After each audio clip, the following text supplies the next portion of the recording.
Peace to all the gods and goddesses. Back again with the vibes of the divine. I am the god Shango, and today, get ready to take another deep dive into this electrifying world of the Young Thug RICO trial. Let's get into it, family.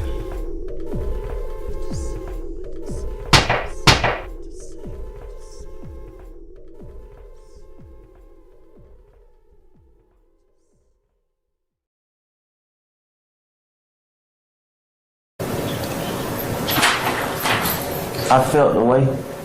I apologize. I felt a certain type of way. I had a feeling about it. Okay. And you're going to object as to non-responsive. You don't know.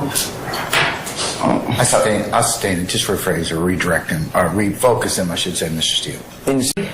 Who this is in the brown hoodie in the middle of the screen. BB. Is that Durante BB? Yeah.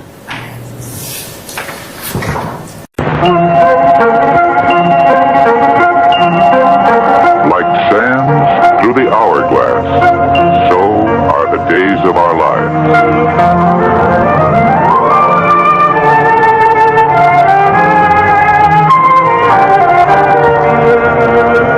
Days of Our Lives, a new dramatic serial starring Fulton County.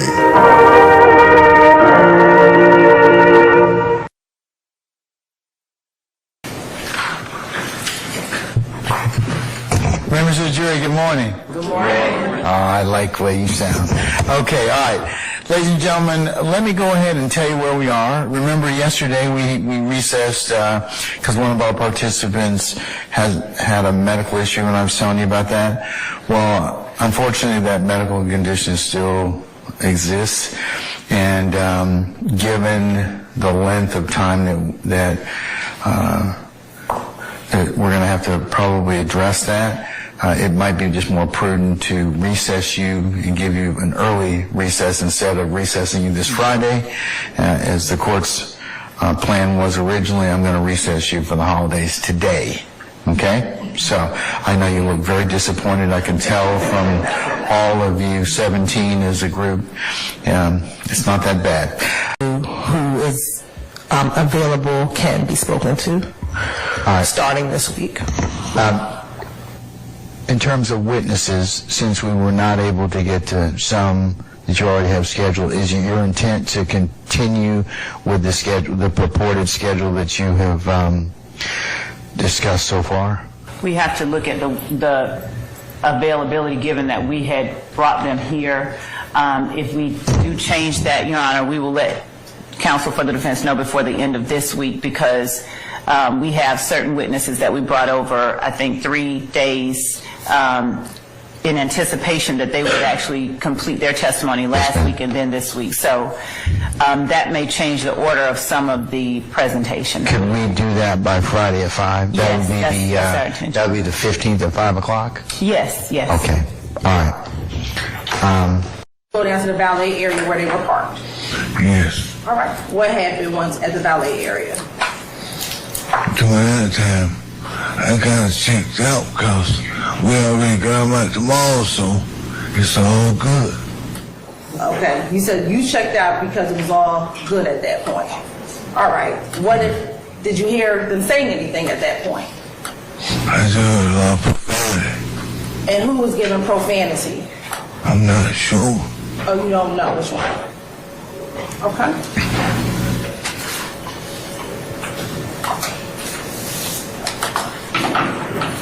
Do you remember anything specific that they were saying? No. Just guys in the car. Just guys in the car.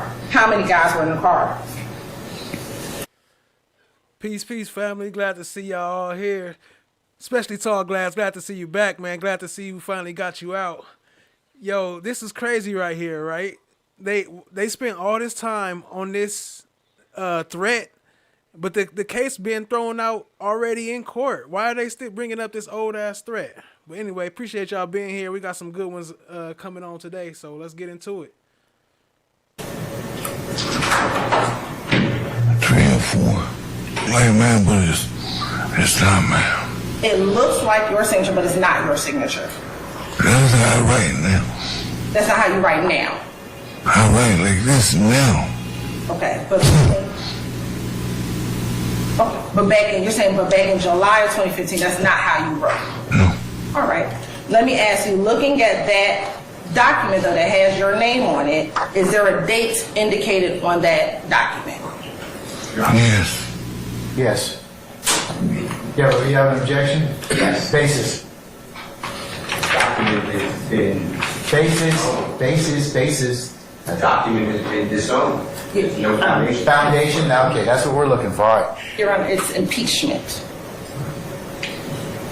And he's saying, I don't want to do a speaking of. Okay, all right. I'm gonna overrule your objection, so you may proceed this time. Is there a date on that document? Yes. Okay, what is the date? 7/7/2015. Okay. And in looking at the document, you've had the opportunity to read this document previously?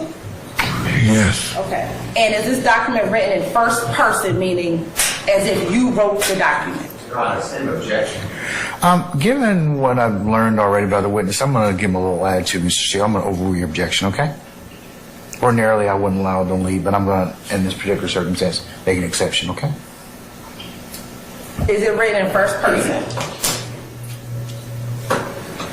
Yes. Okay. And so it says, I, Officer Hutchings, right? Correct. Okay. And this document also has a date in which it was written, right? Yes. What is the date that the document was written? July 7, 2015. All right. And this same document was written closer in time to the incident that we're referring to, which was July 2015. I can't say. You can't say. But there's your signature. It looked like mine, but it's not mine. All right. And there's a date of July 7, 2015. Ask and answer. I stand the objection. And so they're saying that you did not write this statement. I don't recall You don't recall? writing this statement. Okay. All right.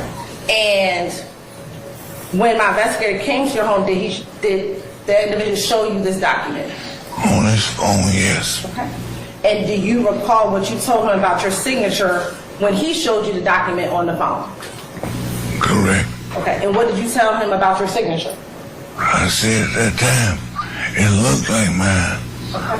And this same signature, was this the same document that he showed you on the phone? It was so small I could only see it, but it looks to be the same. It looks to be the same document. Okay.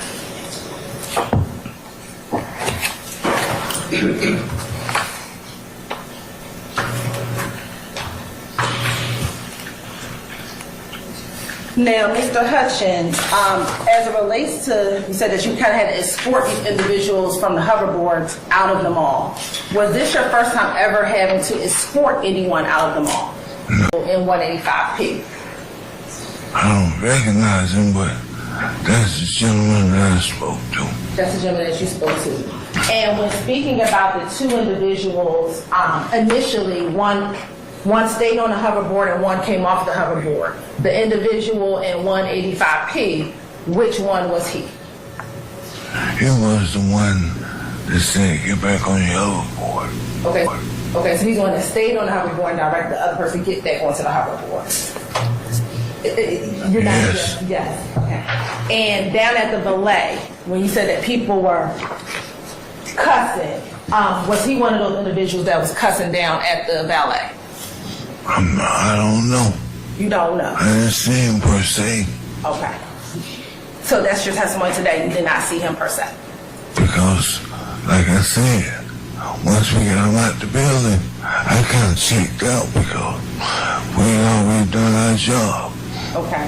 And you were the one that they weren't fussing and cussing towards you. Were they fussing and cussing towards anyone else earlier in the day?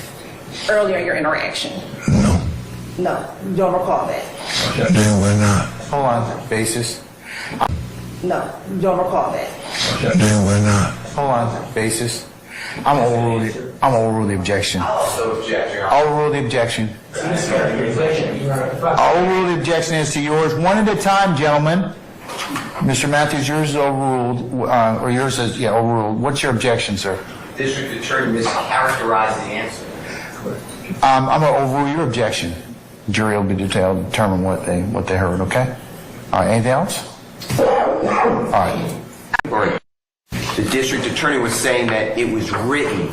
Is that a written document or a typed document? It's typed. Okay. And the only part written would be at the bottom of that document. Is that fair to say? Yes. With a, I'm not saying, I understand, it's your testimony, purportedly, meaning potentially or seemingly your signature and then the date of 7/7/2015. Is that true? I mean, Yeah, for those who don't know, that's not Halfhead. That's the security guard from the mall where they said Young Thug threatened to shoot the guy in the face. And facts, Tall Glass, overruling with no grounds, as usual. what's the question again? That's the only handwritten Yes. part of 190p. Okay. And in that document, even the type part, you never mentioned anything about any of the people on the hoverboard. Look how he looking at y'all. He mad, dog. He mad. Big mad. Being rude to you or Mr. May in the mall. Is that true? Correct. And what you do right is that you were being ignored and Mr. May was being ignored about your warning to please get off the hoverboard, and it could be a dangerous situation for them as well as others. Is that fair to say? Correct.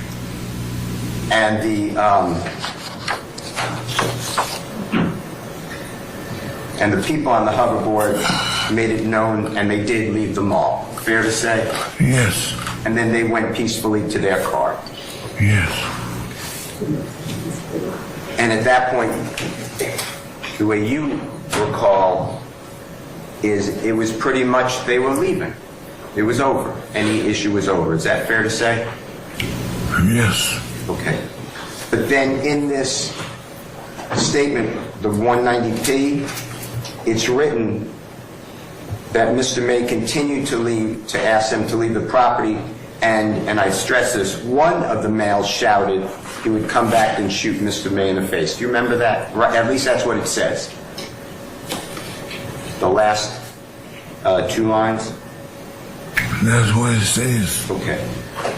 And you never identified anybody as saying that. You were just saying that it came from the car. Fair to say? If this is yours. Well, all I heard, like I said, was a lot of profanity. Okay. All right. And you don't know Mr. Jeffrey Williams, do you? No. And you don't know a performer known as Young Thug personally, do you? No. All right. Thank you so much for your time. I can take that from you unless you need to see. That 190p and that last line, what is in that statement regarding what the individual in the car said upon leaving the location?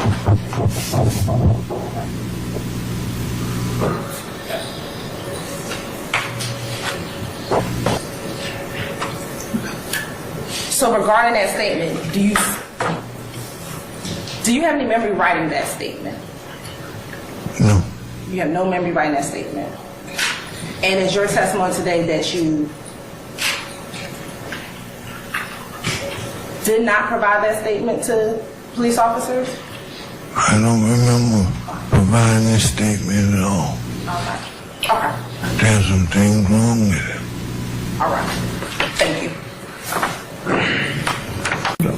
And what years were you assigned to the patrol unit? I started in 2009 with the Dunwoody Police Department and I was a patrol officer until January of 2016. So on or about July 7, 2015, did you respond to a call at the perimeter mall? Yes, I did. What was the nature of that call? It was a threats call. Who do you remember being present during this interaction? I was not actually there, so I did not witness the interaction between the mall personnel and any other individuals. The only persons I spoke to were Mr. May and then the gentleman at the Champ Sports, Reggie. There were other security individuals that were involved with the incident. They actually spoke with the investigator and not with me. Objection, that's outside the witnesses' knowledge. I'll overrule the objection. No further questions. All right. Cross. Correct. He was cooperative with you, Yes, sir. and you took notes. Yes.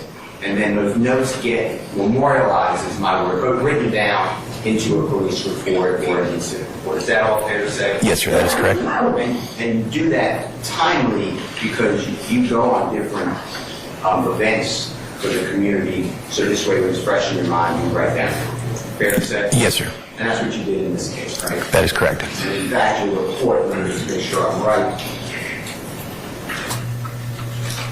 is dated the same day, 7/7/15, which is July 7, 2015. Yes, sir. I looked at it earlier. It was written the same day of the reported incident. Okay. And I want to talk to you about some things that Mr. May told you, okay? Yes, sir. Now, Mr. May explained to you that there were 3 men inside a white Jaguar vehicle. Is that fair to say? At the end of the incident, yes. Initially, it started in the mall. Okay. And we could go backwards, but that's the issue we're dealing with. That is correct. Okay. Anything you need to say beforehand, just let me know. Tell the jurors, okay? Yes, sir. I'm just getting to the issues we're doing this time. Yes, sir. All right. And Mr. May explained that it was a 4-door Jaguar vehicle he was dealing with. That is correct. And they gave you a partial tag, that's why you couldn't run the numbers. It was just missing a digit. Yeah, I believe it was missing 1 digit. Yes. And then according to Mr. May, he explained to you that the rear passenger told you that if Mr. May continued to approach, he would shoot Mr. May in the face with a gun. Remember that? That's essentially my recollection from reading the incident report, yes. And it was that Mr. May was approaching the person, and the person said, get back, otherwise, and whatever the statement is, he would shoot Mr. May in the face with a gun. That's what Mr. May said. That is correct. Okay. This isn't on any recording, right? As far as I know, it is not, sir. It wasn't recorded by me. And when you're there at the mall, nobody else came up to you and corroborated that you know what corroborated means? Yes, sir. Supported. Yes, sir. Said the same thing. That Mr. Williams, the young thug, made that statement. Is that fair to say?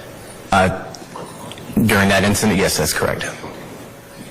And then Mr. May also told you that after that statement was made, then Mr. May backed away and allowed the Jaguar vehicle to leave the mall.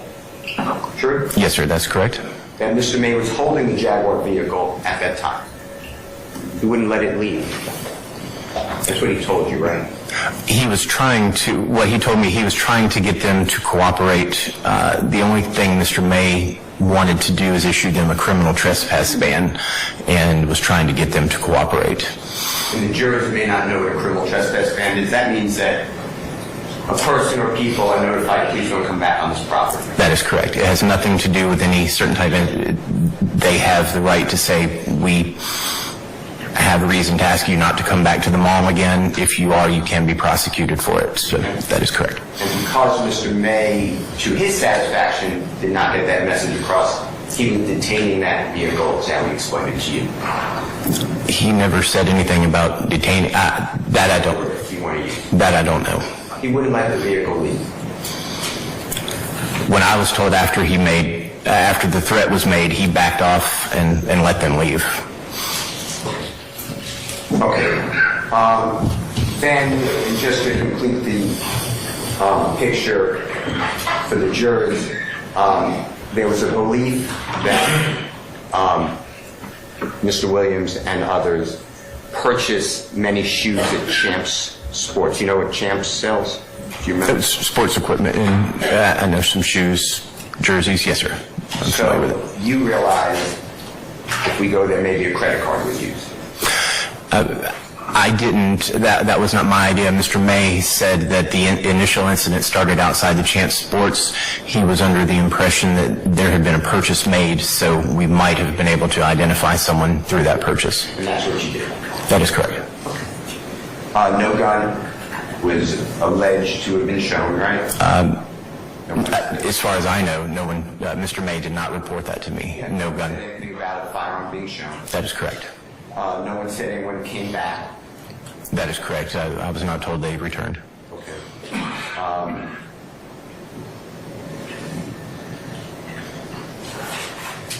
You wrote this up as a disorderly conduct. Do you remember that?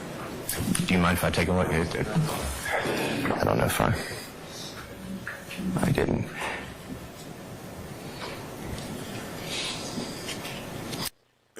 So for those who don't remember, peep gang, pay attention to this part right here. They switched the reports and printed out a whole different report and got caught right on the stand.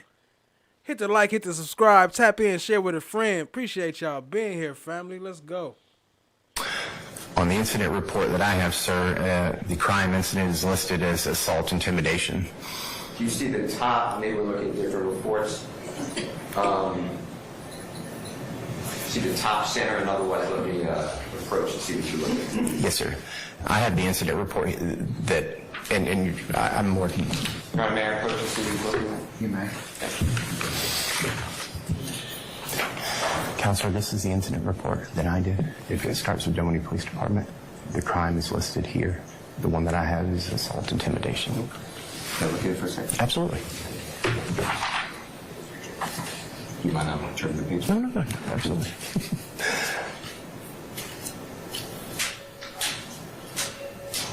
And then that's the end of my report there. It's just the initial back, this, and then name there, and then starting there is just further information.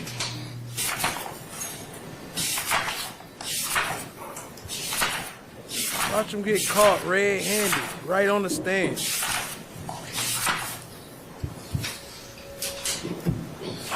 He gonna be like, I don't know.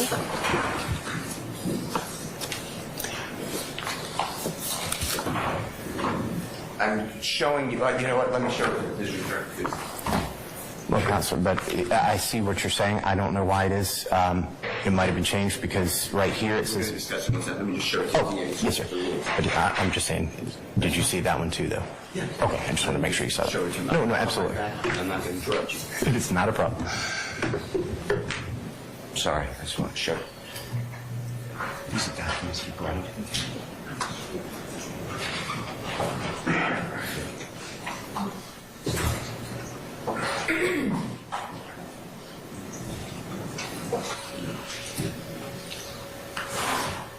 I'm going to approach you again, okay? Yes, sir. All right, I just want to show this. No, certainly. All right.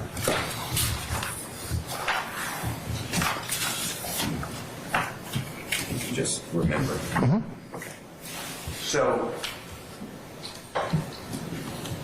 if you don't mind looking at what I think yours is, what is that, page 3? Yes. That you were looking at? That is correct. And that's your incident report, right?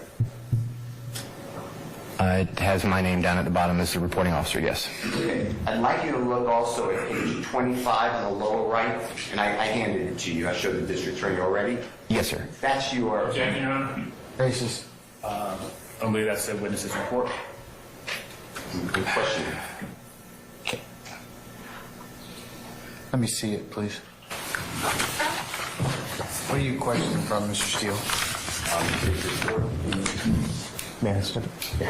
Okay. I've just got 2 pages that are to go. That's all right. Look, they fell right into that trap. He already knew it wasn't the same report. That's why he brought it. Okay, let me see yours. That's why he brought it up. Please, Mr. Steele.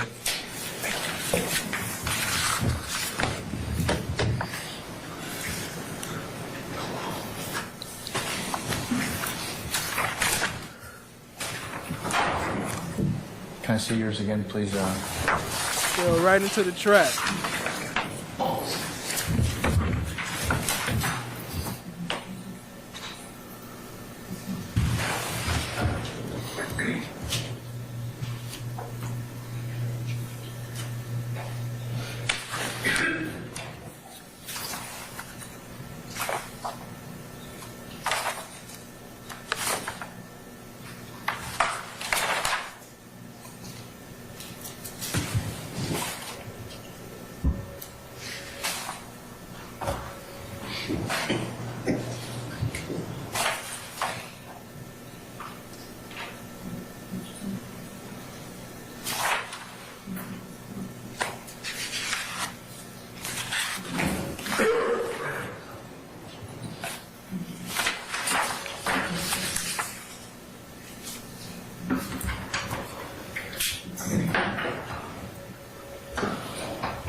giving that side, like, yeah, y'all lost this one? Mr. Steele, in order to ask him, I'll sustain his objection. In order for you to ask more questions, you're probably going to need to clarify what you're showing him. Can you turn to page, what is listed, 25 on the document? Yes, Counselor. Okay. And is that your reporting officer narrative? Yes, it is. Okay. And is that either substantially or identical to what's on page 3 of the same document you came, which is also reporting officer narrative, except for what's in the center top? The center, the narrative appears to be the exact same on both pages. There is slightly different wording at the top and at the bottom. Now, my question to you is, do you know how on page 25, whether you put in disorderly conduct in the center for the offense? To be honest with you, I do not recall how I termed it. All right. Can you explain to the ladies and gentlemen of the jury how the report, your report, got changed or altered from page 3 to page 25, specifically from the offense, like you told the ladies and gentlemen of the jury what you were looking at, assault, intimidation versus disorderly conduct? Can you explain to them how that changed? Unfortunately, I do not. When we file an incident report, we select a crime type or types. It is chosen by the reporting officer. Once we submit that report, we don't have the ability to change the type, the narrative, anything. It seems that one is dated 2015, listing disorderly conduct, and one is dated printed out 2022, lists assault, intimidation, but that could not have been done by me. I don't know how that happened, to be honest with you. And you wouldn't have done that, would you? No, our system doesn't give us the ability to go back and modify. And the disorderly conduct is the reporting officer narrative that was in July 7, 2015. Is that fair to say? Yes, it says date and time of the report is July 7th. This was printed on July 9th and listed as disorderly conduct. That's pretty much concluded your work on this case. Is that fair to say? That is correct. After the incident report, the detective handled the case from there. Thank you again. Thank you, Counsel. With the City of Glanville Police Department. 11 years. And what's your current assignment? I am a patrol supervisor, sergeant on the road. And how long? My understanding was that there were two gentlemen at the time riding foot scooters or hoverboards. Who was that? Is that Mr. Steele? Yeah. Sorry, objection, hearsay. Your Honor, the testimony has comment is no longer hearsay. Mark Stevens just testified.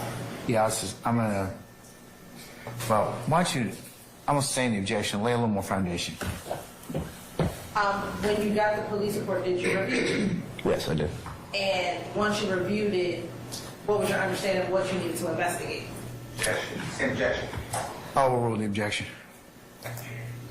Go ahead. Okay.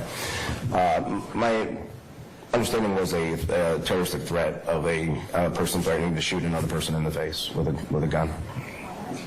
And in order to investigate what occurred, what did you do? So I set up a meeting with the witness and the victim, or the victim and the witnesses that were present. And then I went over to the mall and met with the three, I think it was three witnesses and the victim. And I'm sorry. No, go ahead. Okay. So then I asked them to write statements, and then I would come back and pick them up. Each person to write their own statement, and I would come back and pick it up. And then I left the scene, or I left the office, and then I went back and did other things, and came back and picked it up another day. So let's slow that down. Okay. You went super fast. Oh, okay. All right. So you gave me the instructions to write a statement out. What did you do? Did you leave? I did, yes. I left. And do you recall when did you go back to get the statements? I did. When did you go back to get the statement? I came back. I would say it's about a day later, a day and a half. And when you went back to get the statements, where did you go? Back to the security office. And what happened at the security office? They each gave me their statement from their hand to mine. They directly gave it to me. When you say they each gave you their statement, explain. I asked them each for their statements, and they took the paper and handed it to me. So Mr. May gave you his statement? Correct. Did Mr. Hutchings? I recognize it as Mr. Dwight Hutchings' statement. And is that the same statement that you received from the Dwight Hutchings pens back in July 2015? Yes.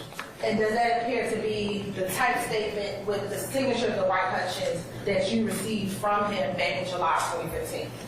Yes. Your Honor, this kind of thing like... Okay, I'm going to overrule the objection of Mr. Steele. I'll notice continuing. Keep into evidence. Any objection to states 190P? Yes, sir. It's a written document. We would not go back with the jury and... Hey, shout out to our new member, Tonic Limitless. Appreciate you for joining the family. Y'all know we got the join button. Y'all hit that. Appreciate y'all being here. Hit the like, hit the subscribe, tap in, share with a friend. Appreciate you, Cron. It's not, there's no question, just identifying something. Can you all approach a second, please?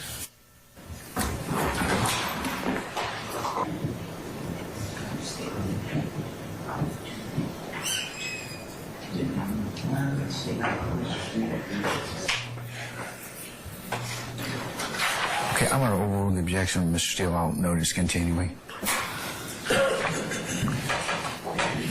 Permission to publish, Your Honor. You may, madam. Okay. Now, Mr. Sergeant Lenny, I want you to read it from top to bottom.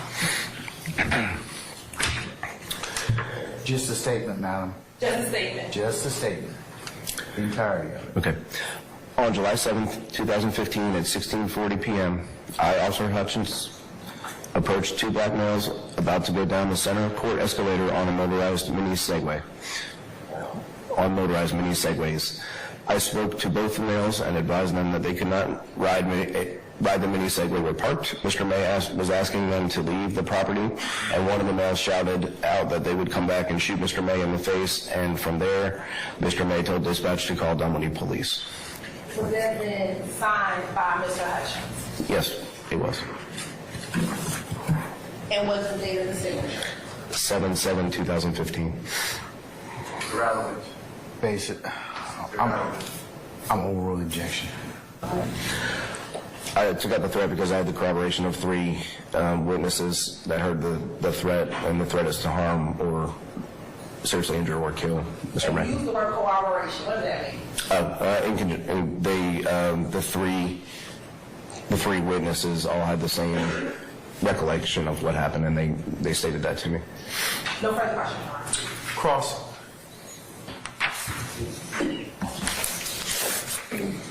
Oh, before you begin, I'll admit, it's the state's 190.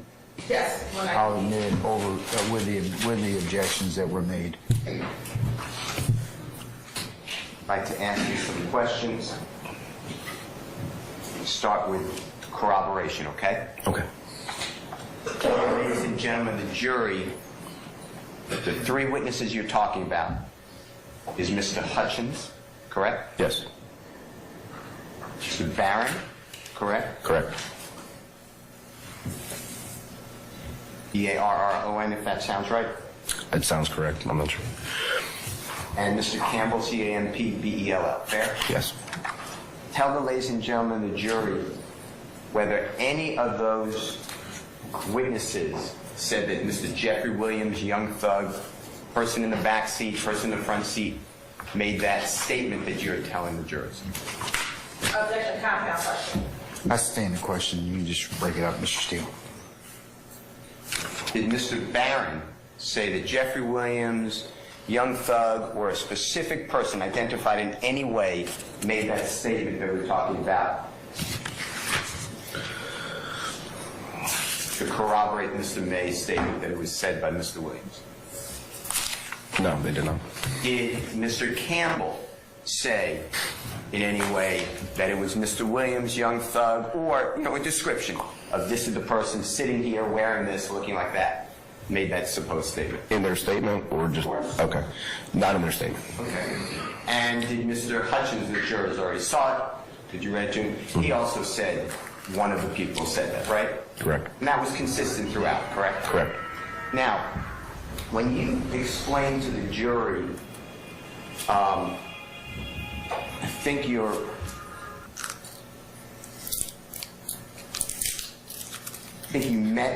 remember meeting with these three people and Mr. May in a room. Is that what you said? Correct. The security office. Okay. And do you know what was discussed, if anything, about this incident, about what supposedly went on and what people heard before these statements were written between the three of them or before them? No, sir, I don't. You wouldn't have any knowledge? No, sir. And when you were asked by the district attorney whether you took out a warrant for terroristic threats, you're aware the district attorney office in DeKalb County dismissed this case, correct? Yes. For no corroboration, correct? Objection. Speculation. I'll sustain the objection. Do you have it in your report in front of you?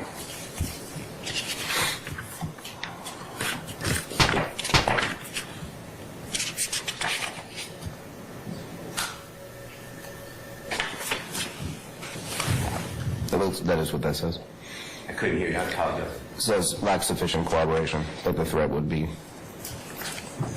consumed, would consummated.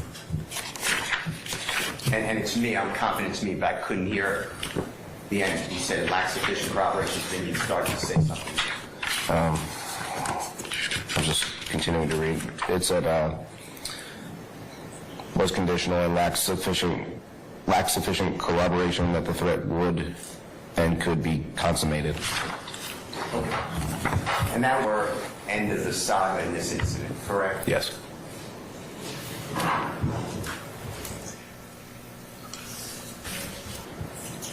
Given what Mr. Steele asked you, and looking at any of those things, would it help refresh your memory as to how the witnesses identified the individual who made the threat about shooting someone?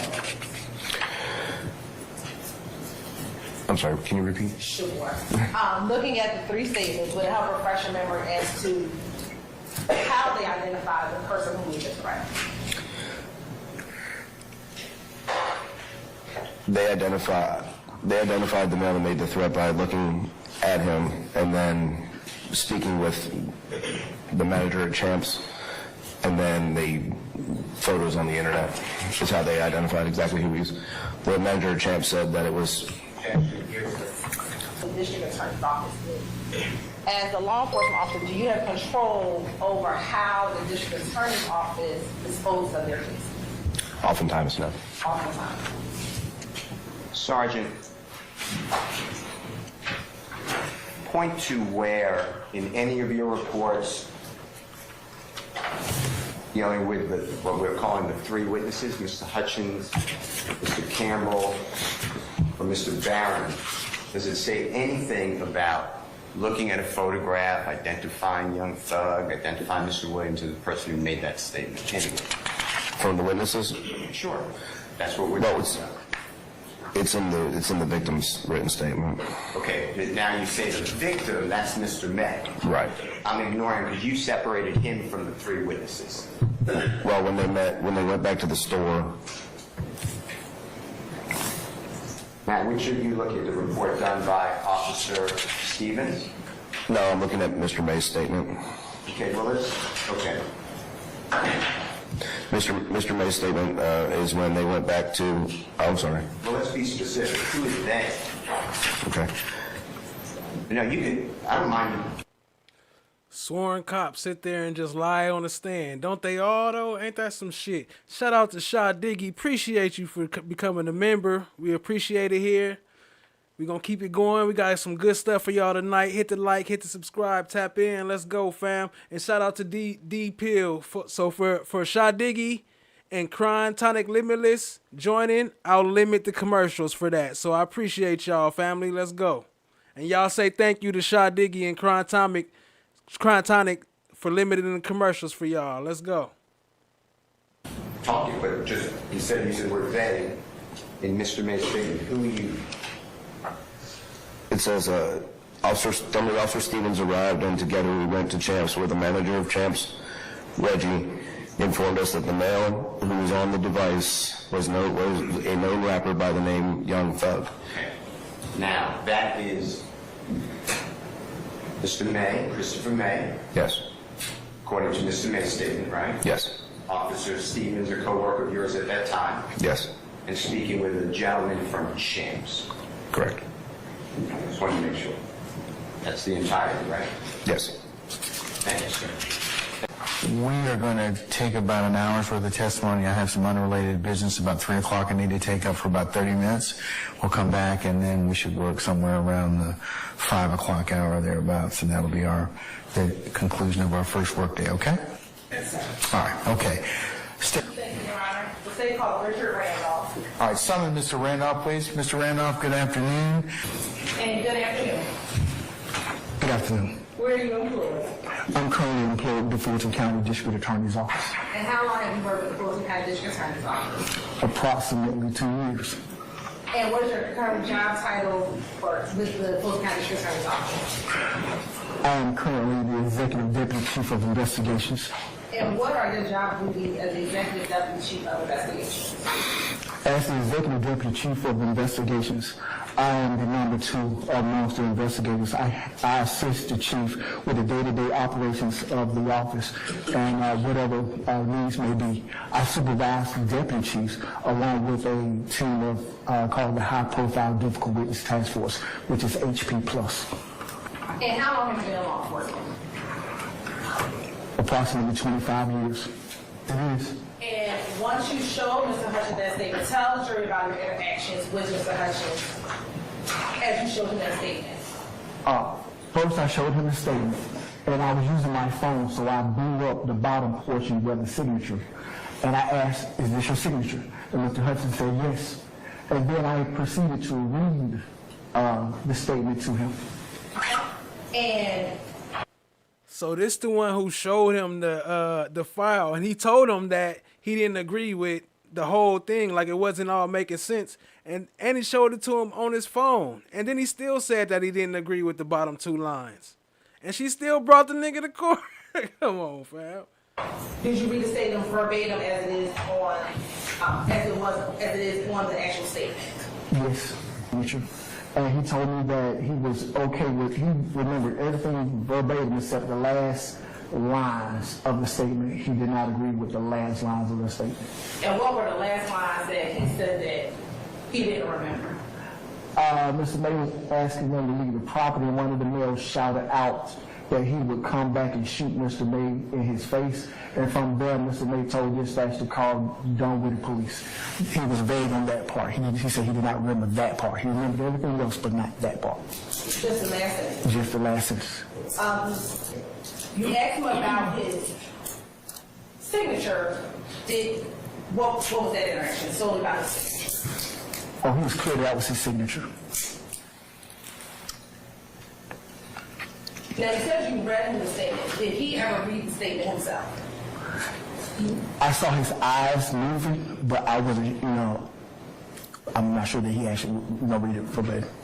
I held it up to his face and slowly strolled down the statement. Any other part of the statement did he say that he did not write?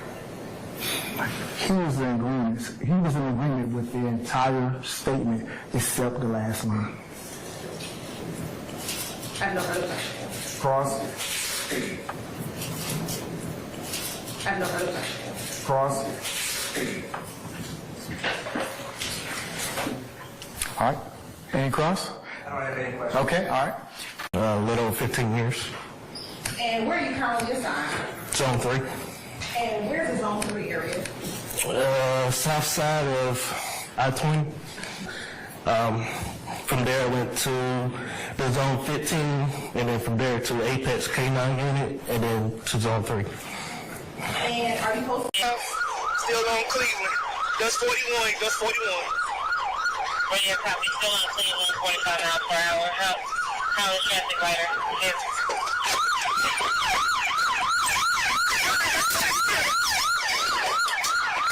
What's your location?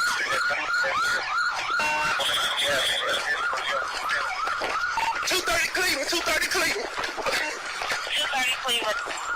Black male, plaid shirt, black jeans. Black male, black shirt, black jeans. Tempted to 44. Tempted to 44. Get down. Get down. Tempted to 44. Tempted on right of me. Location now. Right towards 191. 191 Cleveland. 191 Cleveland. You still have visual? Okay, talk to me. You still have visual? Running towards the apartments. Running towards the apartment. Any unit 59 Wisdom, first unit Wisdom, advise me. What's your location now? 309, what's your location now? Have you made it to the apartment? Radio raising off your pod still. Yeah, he's back here somewhere. Back in the apartment?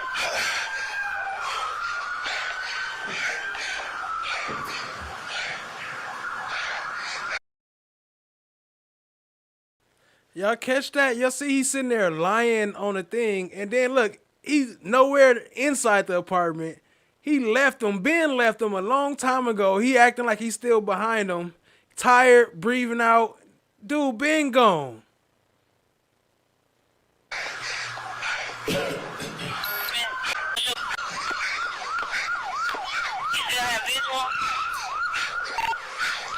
You still have visual? That's why he didn't want to answer. Because he ain't got no visual. Running towards the apartment. Any unit 59 Wisdom, first unit Wisdom, advise me. What's your location now? 309, what's your location now? Have you made it to the apartment? Radio raising off your pod still. Yeah, he's back here somewhere. Back in the apartment?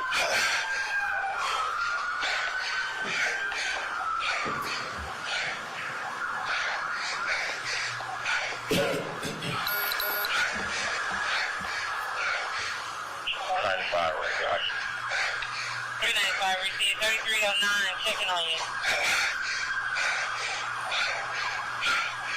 309, you still have visual of the subject? Negative. I lost him back here behind the checkers. Lost sight behind the checkers. You okay? Yeah. Where's your copy? Break Tango.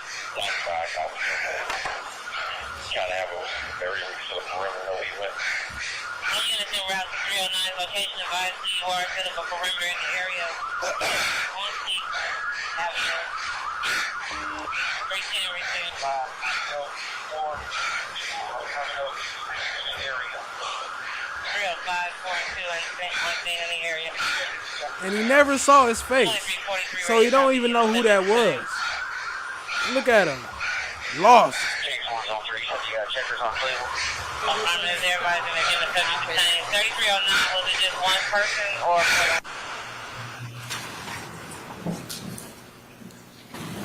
I thought it was 5 minutes and 10 seconds. We'll stop it in the video. Say the number again. 5 minutes and 10 seconds. Hey, all right, side note. You know what's crazy about all that part? I never even saw that part until recently. I watched this whole trial over, I don't know, maybe 2 or 3 times or something, but I never saw that part because you know why? On Fox 5, that's when they blanked it out. I don't know if who watched it over there. They blanked it out, and then they went to like a whole nother thing and showed like a helicopter or some shit. or something, whatever they did, they blanked it out. So I never saw it until right now when I went back to research all these days and searching all the days and the stuff that's missing, and it's all types of shit that's missing. But I see why they cut this out. Facts. Appreciate y'all being here, family. Hit the like, hit the subscribe, tap in. What's it ended up at? And when the individual was brought back to your location, did you learn who the individual was? I did. Okay, and who was the person driving? Shannon Jackson. And had you ever met Shannon Jackson before? No. Had you personally had any interactions with Mr. Jackson before? No. Is really an issue. It's not an issue. It never has been an issue. I said in opening. Well, they still got to prove it. They still got to prove it. And they can with a prior, but they don't need to prove it with 4. And the prejudicial value substantially outweighs the probative value when things do not have probative value. And so if you look at the Indictment Act 98, they list 4 prior felonies: participation in criminal street gang activity from May 2010, which is Indictment 11 SC 98860. I object to that. They list a burglary from June 2nd of 2011, Indictment 13 SC 121320. I object to that. Then they also list possession of marijuana with intent to distribute from September 19th, 2013, which is 15 SC 140132. We've heard testimony about that. And my client pled guilty to that, and we understand that that is listed as an overt act. So we're not going to specifically complain about the admission of that one. And the other one is possession of marijuana with intent to distribute, possession of firearm by a convicted felon from March 10th, 2016, which is 15 SC 140132, and I don't object to that. I mean, it can be done, and the bottom line is all of this still needs to pass Rule 403. Just because the state puts it on a piece of paper doesn't mean 403 doesn't apply. I understand. Okay. Well, if I understand your objection, are you saying that it's, are you saying that it doesn't, the court needs to apply the 403 balancing test? I mean. Yeah, as discussed in the Old Chief case and the other case that I cited, and many other cases, Your Honor. And also, I'll just point out the prejudicial value, the prejudicial value of these priors that are not listed as overt acts, specifically 10 SC 87662 is particularly great based on the charge being participation in criminal street gang. Okay.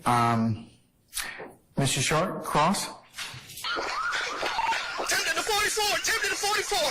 Get down, get down. 44.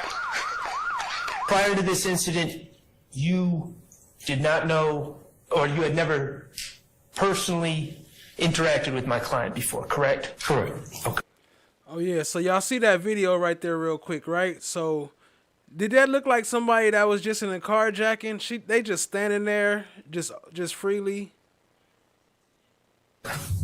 Didn't cross particular of these priors that that are too not far, listed my as bad, overt fam, acts, but it's coming up. specifically 10 SC 87662 is particularly great based on the charge being participation in criminal street gang. Okay. Mr. Short, cross? Tempted to 44, tempted to 44. Get down, get down. 44. Prior to this incident, you did not know, or you had never personally interacted with my client before, correct? Correct. Okay.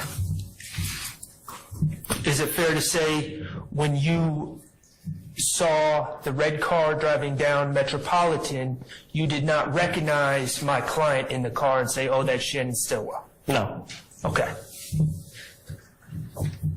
No meaning you did not recognize him? I did not know who he was. Okay, excellent. That day, you indicated that you were in a police car in a parking lot of a storage company or storage facility.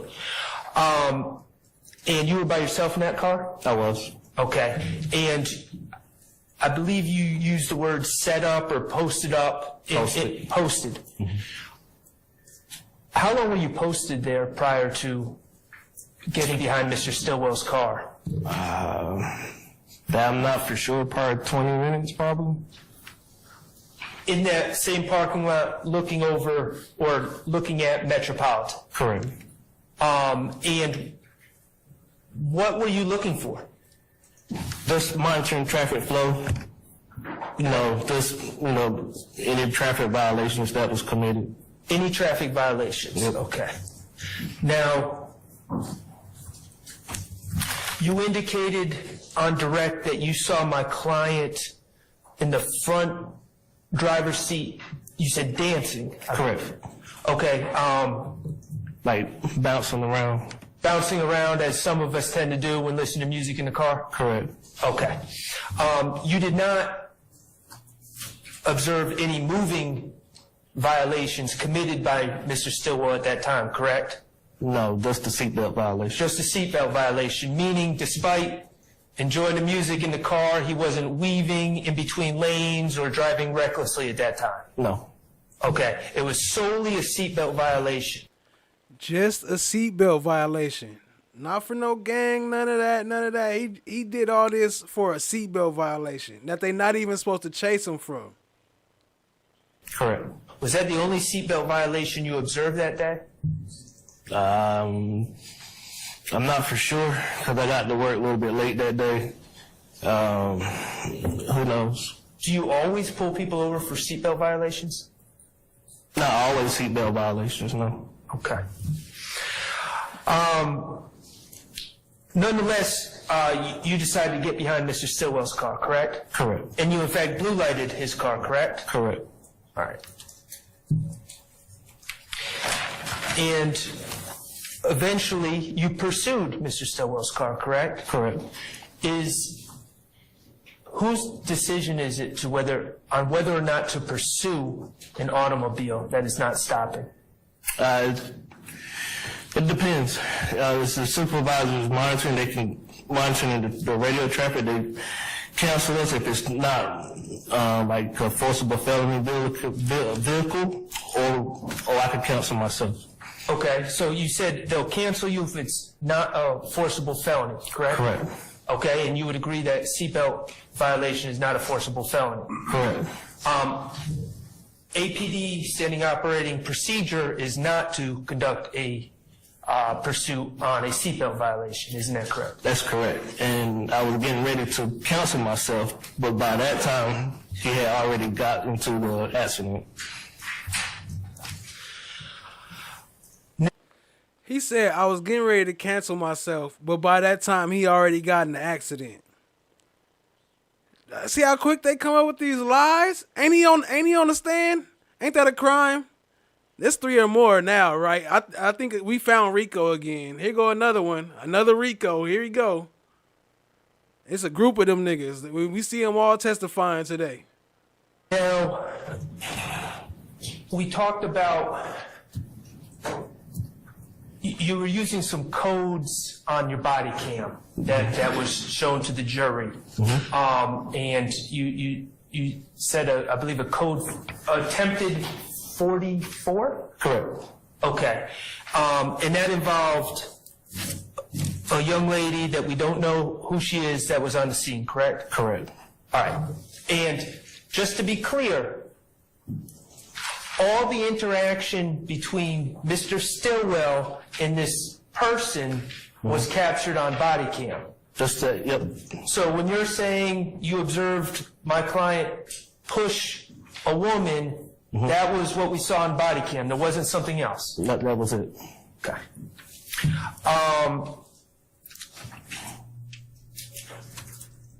That interaction, did Mr. Stillwell ever pull anyone out of their car? No. Did Mr. Stillwell ever take control of anyone's keys? No. And all this was observed by you as Mr. Stillwell was running from you, correct? Correct. Okay.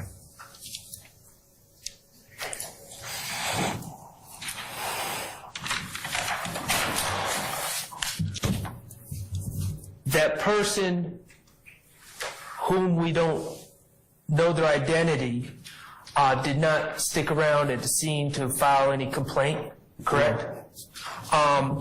In the days that followed, did that person ever come into a police station and say, hey, I was on Cleveland Avenue on this date and this is what happened to me? Did they make any sort of report at all? Not to my knowledge, no. Okay.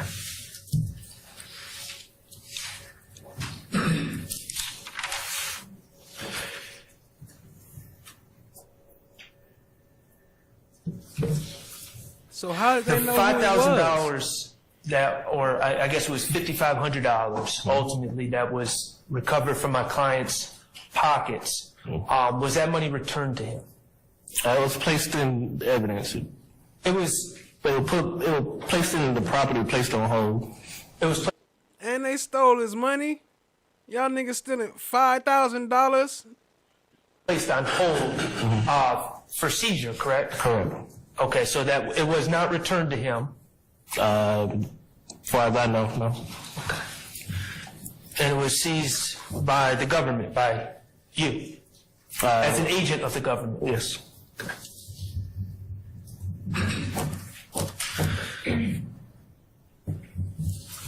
Now, Mr. Stillwell had that $5,500 in his pocket, correct? Correct. Do you have any information as an investigator in this case that that $5,500 belonged to anyone other than Mr. Stillwell? As far as my knowledge, no. As far as your knowledge, that was his money, correct? Correct. And no one else's, correct? Correct. Okay. Let's talk about the red car, the red Nissan. Mm-hmm. I think we said it was essentially an Altima, correct? Altima, yep. Right. That car, certainly as an as an officer in this case, you ran that car, correct? Correct. To figure out who the owner of the car was, correct? Correct. To figure out if that car was stolen, correct? Correct. Okay. That car was not stolen, was it? It was a rental car. It was a rental car. So I'm going to ask the question again. That car was not stolen, was it? No. Okay. And it was a rental car. Correct. And it was rented by Mr. Stillwell's girlfriend, correct? That I'm not for sure. The rental agreement wasn't in the car. Okay. You have no evidence to suggest that someone rented the car and then it was subsequently taken from them, correct? Correct. Okay. Everything was legal about the car? Yes. Okay. And it was a rental from Hertz, correct? Correct. All right. Now, let's talk about the firearm that was recovered out of the center console. Do you remember on direct where the you testified that it was not reported stolen, and then the state asked you, well, if it was stolen but never reported stolen, it wouldn't show up as stolen, correct? Correct. Okay. And that's true, correct? All right, so let me ask you, instead of speculating, in 2019, was there any evidence at all that that firearm was stolen? No. Okay, in 2024, as we sit here today, do you have any evidence at all that that firearm was stolen? As of today? Yes. I mean, since this happened, has any other evidence come in that changes your assessment? Not my assessment. And once it gets turned in, it gets turned into ATO. Okay, so in 2024 today, you do not have any evidence that that firearm was stolen? No. Okay. Do you have any evidence that that firearm was linked to any other cases? No, not to my knowledge. Okay. And I believe on direct, just to clear something else up, initially you testified that that firearm was a 9mm, it was a 45. So again, basically everything he was doing wasn't illegal. It was just illegal because he was black and young and black. 45, yes. It was a 45. Okay. All right. So, and you've had an opportunity to view your body cam? I did. All right. So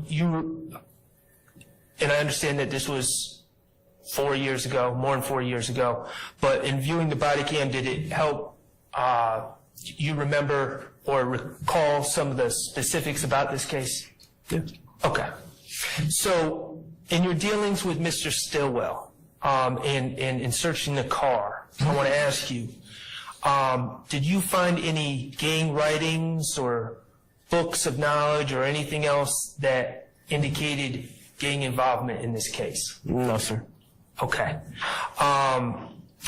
In your investigation of this case, did you find that there were any other people other than Mr. Stillwell involved in this case? As far as like outstanders or officers? Suspects. Suspect, no. Just Mr. Stillwell. Your conclusion is Mr. Stillwell acted on his own in committing this crime, correct? Correct. Okay. There was no one else that came and claimed possession or possessory interest in this firearm, did that? No. And you determined it was Mr. Stillwell's? Correct. And only Mr. Stillwell's? Correct. Okay. You charged, and you took out the warrants in this case, correct? Correct. Okay, and you took out warrants for what you deemed appropriate to take out warrants for? Correct. And you charged Mr. Stillwell with fleeing and attempting to elude misdemeanor? Correct. Okay, for driving off? Correct. When you were trying to stop him for the seatbelt violation, correct? Correct. You charged him with hit and run? Correct. Obstruction for running from you? Correct. Okay, no license? Correct. Seatbelt violation? And possession of firearm by a convicted felon? Correct. Based on his status as a convicted felon? Correct. You did not charge him with any gang act violations, did you? No. For approximately 9 years now. And what is your current position with ATD? I'm a police officer. Peace, peace, fam. Julie Horn, thank you for joining us. If y'all just getting here, hit the like, hit the subscribe, tap in, share with a friend. And I patrol currently now beat 305. And 26 Quebec. Officer Raymond, who is this gentleman depicted on this exhibit? This is Mr. Montgomery, sir. And when you get to a scene, you process an accident report. Can you kind of describe to the jury what you do, what information you get? So when you're doing an accident report, you want to get both drivers if possible, get the tags of both vehicles. You want to assess the damage and where the damage is exactly on both vehicles. Cross.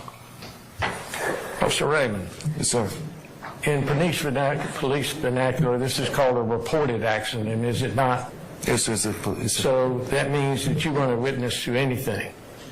No, I wasn't, sir. Other than you arrived on the scene. And part of your duty, as you said, is to make out a report for insurance purposes. Yes, sir. And that's what you put in your actual report itself for insurance purposes. It was filled out. Yes, sir. So when you testified earlier that somebody ran a red light, somebody was at fault, you don't know who ran a red light, correct? Well, I wasn't there personally, but... Right. And in these type accidents... I'm finished. Well, I'm afraid he may get into hearsay, Your Honor. I'm asking... He was about to say something when you cut him off. All right. Yes, sir. So pay attention to this part, because watch how he does with the next witness. Let's see if it's the same. You see how I'm going to go back 10 seconds so you can hear what he just said. Yeah, for sure, MoHawk.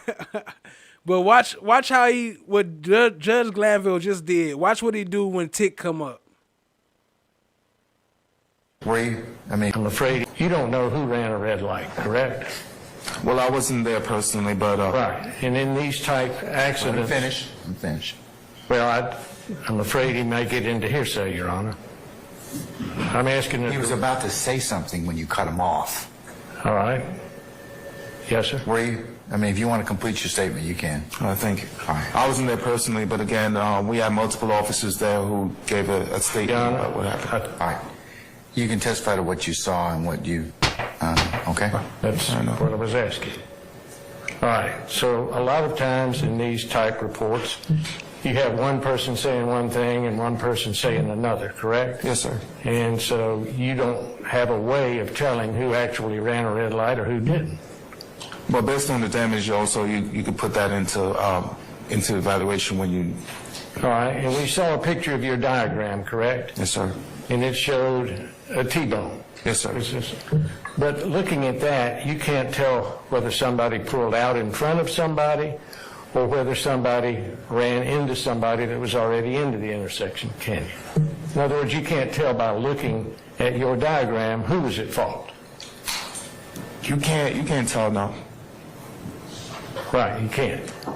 No. Okay. And crimes by being a part of YSL. So by me committing crimes by being a part of YSL, that was basis to say that YSL was a gang. Because Wait a minute, I'm sorry. Your Honor, I think he's finished already. So were you done with your answer? And it was non-responsive. Yeah. All right. Okay. So this is yes or no? So, I mean, I don't think we did this. Sir, please sit down. Please sit down. Thank you. Just please sit down, okay? I don't need any help from you, okay? All right. And there's no objection on the floor. So, all right? My objection, Your Honor, to that last series is that the court, I would ask the court to allow the witness. He's finished the statement. There's nothing else. It's like if he asks to continue his statement, then fine. But sit down and stop interrupting, Mr. Matthews. Mr. Stephens, are you finished with your last response, or did you finish? Was there anything else you were going to say? but I lost my train of thoughts, Your Honor. But I mean, she can continue. No. If you weren't finished, we'll let you finish that statement if you wish to. But you have to. I don't wish to. All right. When you trail off, what happens is that the examiner thinks that you're done. Okay? Yes, sir. And that's causing a little bit of confusion because the folks out here think you want to say more things. So if you have more things to say, just go ahead and just continue to talk, okay? Yes, sir. I'm trying to my best. And complete your answer. Yes, sir. Fair enough? Yes, sir, Your Honor. Okay. All right. I was asking to speak with you. Yes. Straight up intimidation. You see that shit? And the cop standing straight right behind him with his hand down there on the seat. Come on, man. And did I ask you to have your lawyer on the phone while we were speaking? No. I didn't ask you that. No. You told Did I ask? Go ahead. you told me that you was going to go over the indictment with me. I mean the plea agreement with me. Hey, shout out to y'all though. Hey, especially Tall Glass. When I be going back and re-recording these clips, I be seeing y'all names in the chat. Y'all be heated. Y'all was heated about this shit a year ago, and it's still going on. All y'all, Julie, all y'all being mad at this, and this shit's still going on a year later. That shit crazy. You never said that you can keep her on the phone while we talk. And is it your testimony that you were never told or asked to three-way or conference call your lawyer while we spoke with you? Is that your testimony today? That you told me that yesterday? That you were never told by me or Investigator Randolph or anyone that you were able to and could three-way or conference call or even Zoom your lawyer while you were speaking with us? So my lawyer was telling me that she was not going to be able to be with me because she was out of town with her family and that she could sit in with Zoom. Your lawyer told you that she could sit in with you? Yes. And did you ever agree to sit in on a Zoom call and talk to us with your lawyer via Zoom? So, like I was explaining to my lawyer, the time that she was telling me, I actually broke down on the side of the highway. I was on the phone with her all night. I had me and my son in the car, and I was telling her that getting me and my son home safely was like the most important thing that I was trying to figure out at the time. You specifically, why didn't you just pay for your own ticket to go and support your co-founder while your co-founder was performing in New Orleans? time, I had a case pending, and I was on ankle monitor, house arrest. Yes. Did you have a curfew at the time? No, it was more of knowing my whereabouts at all times. So, were you done with your answer? At this point, I would have had the court consider him an adverse witness because he's lying by omission. He's lying, saying he has amnesia. He's not telling the truth, and he knows that he signed this agreement. I think his egregious denial of everything, in spite of the proffer and the plea agreement, he clearly signed it, shows he's petrified of the people he's looking at. The fact that he doesn't want to... You hear this lady? Like, ain't talking about none of the facts. I wonder if she came back on and did the same thing when Glanville got recused. Did you come and say that he's not talking about it, he's hiding all this shit, so that mean that they working together and they guilty? Did she do that about Glanville? Hell no, I bet she didn't. If somebody did, please send me the clip. Whoever the fuck she is, my bad. Hit the like, hit the subscribe. That one kind of got to me. Her ass right here.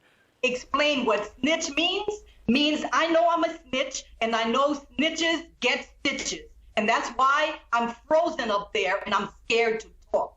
So in a way, he's avoiding saying what the prosecutor needs him to say, but him not saying it is proving the dynamic nature and the dangerous nature of this gang, because he's frozen up there with fear.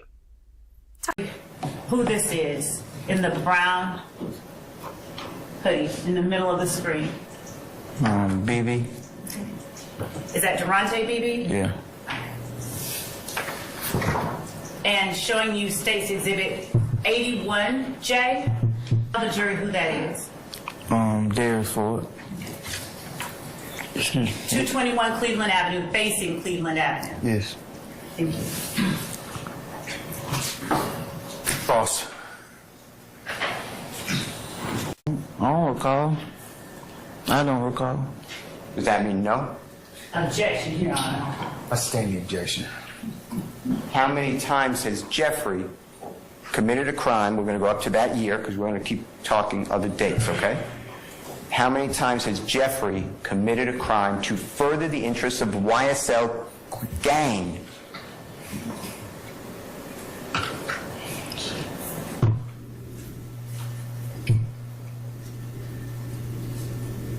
I don't recall. I don't know. You were committing, and I'm not insulting you. Right. I'm not trying to insult you. Right. But you were committing crimes during that whole time that you met Jeffrey until we stopped about 2014. Is that fair to say? Yes. You were committing crimes such as theft, right? Yeah. Is that true? Yeah.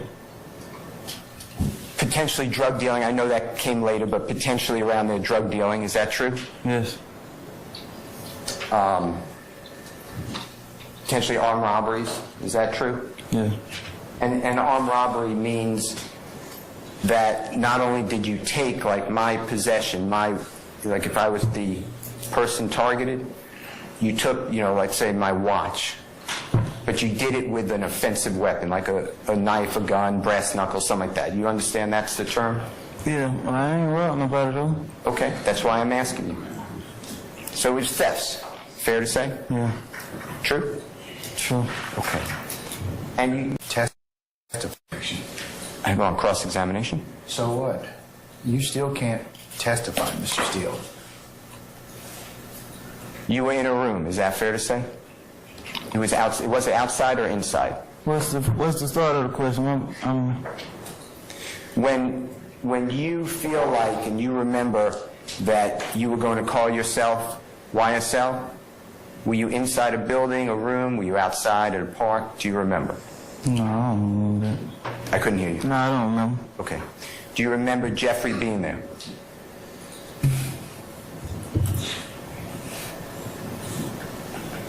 No. No, I don't remember. Do you remember Walter Murphy being there?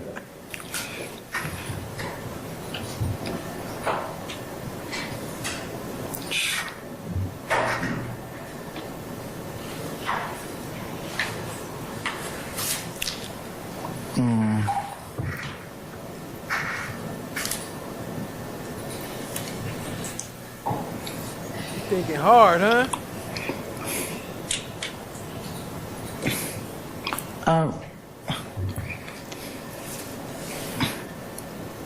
I already said I don't remember like the time or none of it. The time, no, I don't remember. Okay, I'm not asking you about the time, but do you recall wearing a belt buckle with YSL on it? You ever wear a belt buckle like that? Yeah. Do you recall conversations saying you didn't want to call yourself Rock Crew anymore, and people saying, we're going to say YSL? You remember that on your belt buckle? Yeah. And with those people who were there, Jeffrey? Bless you. Is that true? And if you don't remember, just say I don't remember.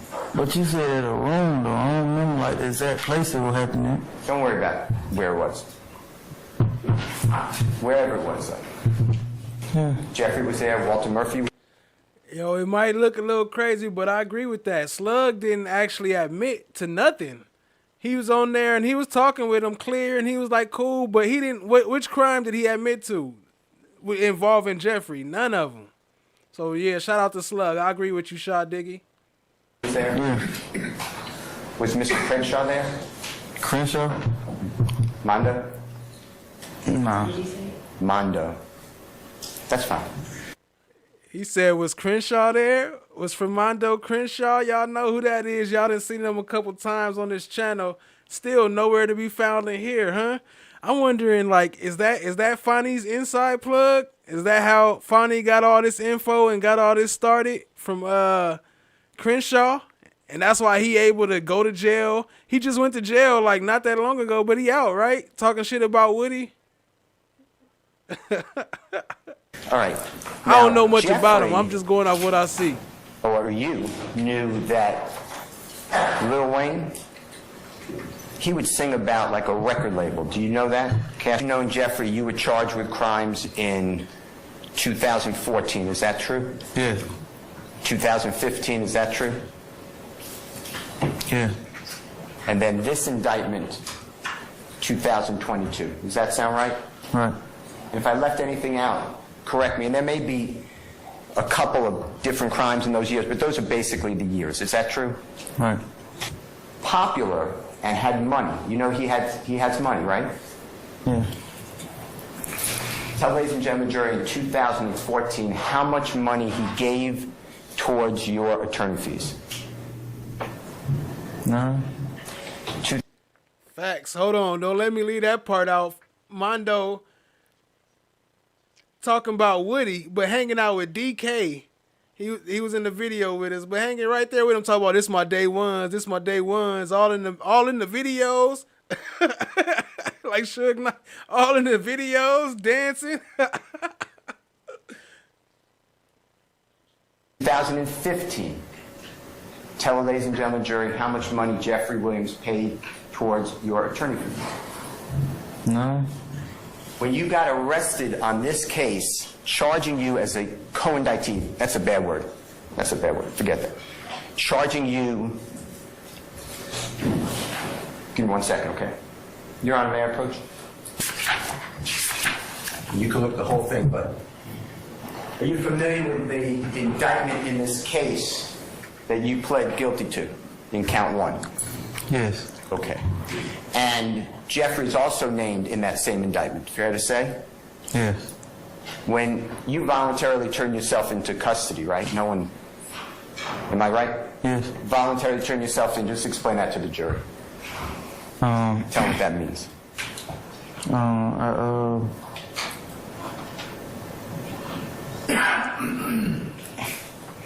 I got some phone calls from like family members saying that my name was on the news for an indictment, and my grandma helped me get a lawyer, and I turned myself in. Okay. You came to the court, the jail, somewhere, and you said, I understand there's a warrant. Is that fair to say? Yeah, to jail. And you came with a lawyer? Yes. You just said your grandmother paid. Yeah. Did Jeffrey Williams, tell ladies and gentlemen, jury, in any way assist you in any way with any finances? No. When you said that you are a founder, when it's been testified to, of YSL, how much money have you ever made from Jeffrey Williams?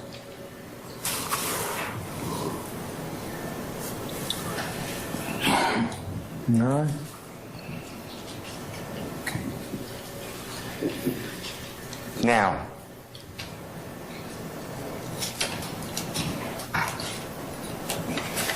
prosecution came to you and said you can get out of jail immediately if you enter this guilty plea with conditions. Is that true?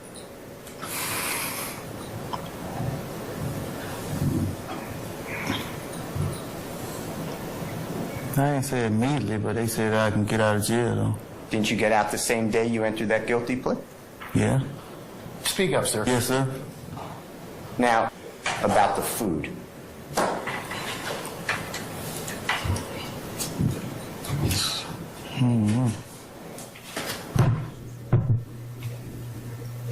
No, I ain't really eat it. I don't eat noodles and stuff and tuna.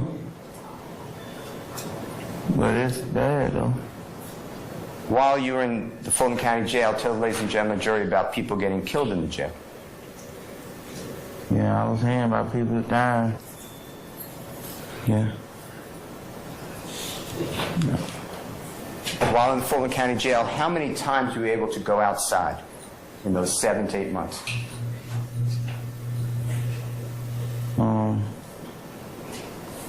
So the gym got windows, but you don't go outside, though. I couldn't hear you. You don't go outside. There was urine. True?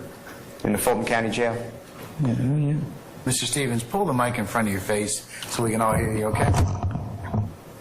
Speak in the microphone. Yes. There was feces. There was people's bowel movements. Yeah, from the toilet, yeah. How about outside the toilet? They got a toilet inside. Yeah, that type still go on, yes. Okay. Vomit. They got a toilet inside. Yeah, that type still go on, yes. Okay. Vomit. Oh yeah, it was some vomit. You were living in filth, is that fair to say? Yeah, it was pretty filthy. And you did have access to TV at times, right? Yes. But sometimes there was no TV, right? Yes. And physical contact, like where we could shake hands with your family members, your children. Tell the ladies and gentlemen jury how many times that happened during those 7 or 8 months. No. And you were able to speak with friends or family on a video, audio, or a telephone line. Is that true? Yes. In number 1, does it say anything about Jeffrey Williams doing anything to promote the interests of the gangs on what you just read? No. Okay. Number 2, read it to the jury. Defendant is one of the founding members of Young Slime Life.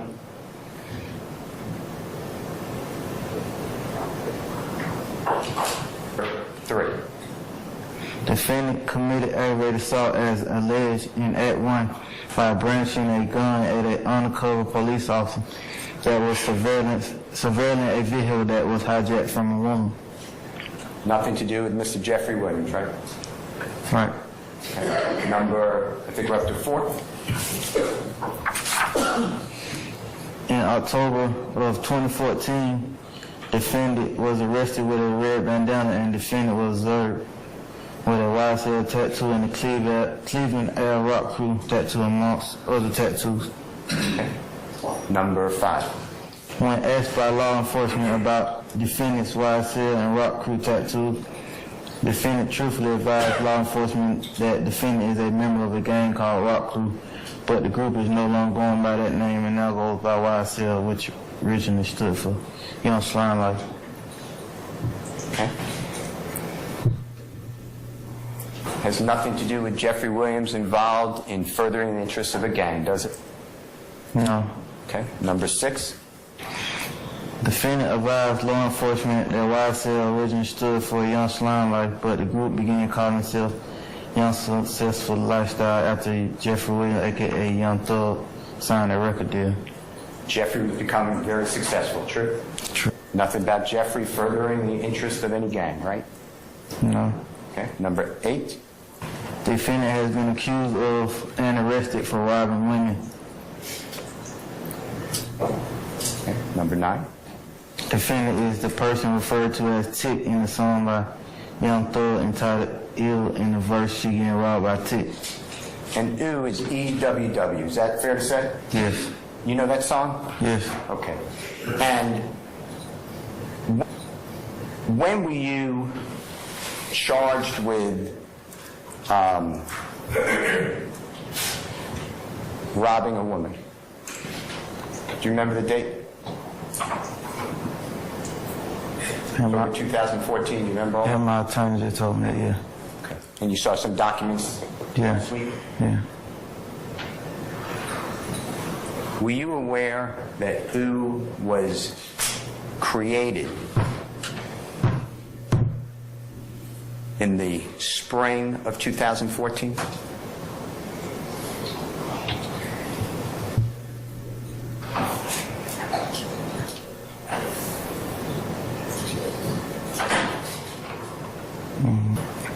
I ain't know. I don't know. Because you're not with Jeffrey when he's doing all that work, are you? No.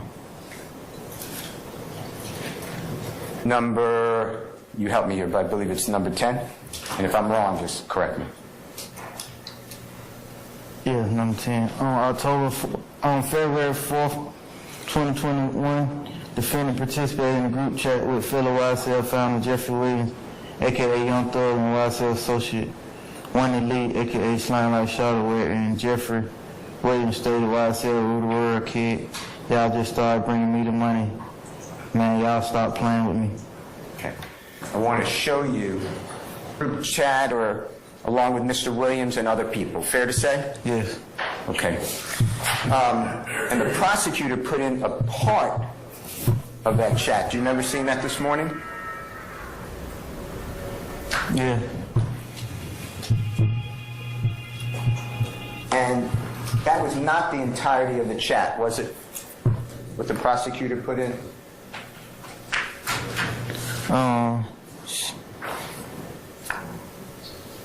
She did show me.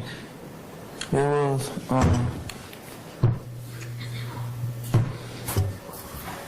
that she showed me.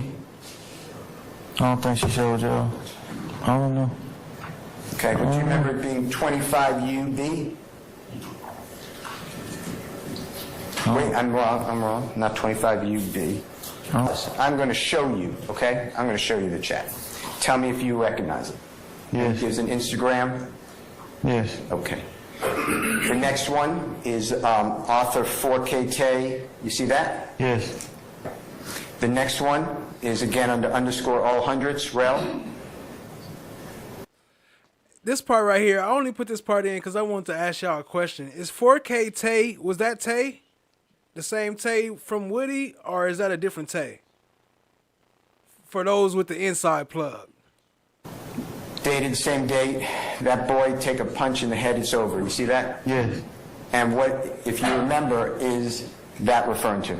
The diamond and implanted in his forehead. And whose forehead? Uzi Vert. Okay. And the next one again is 4KT. You see that? Yes. And the next one is same date. Is all hundreds. You see that? Yes.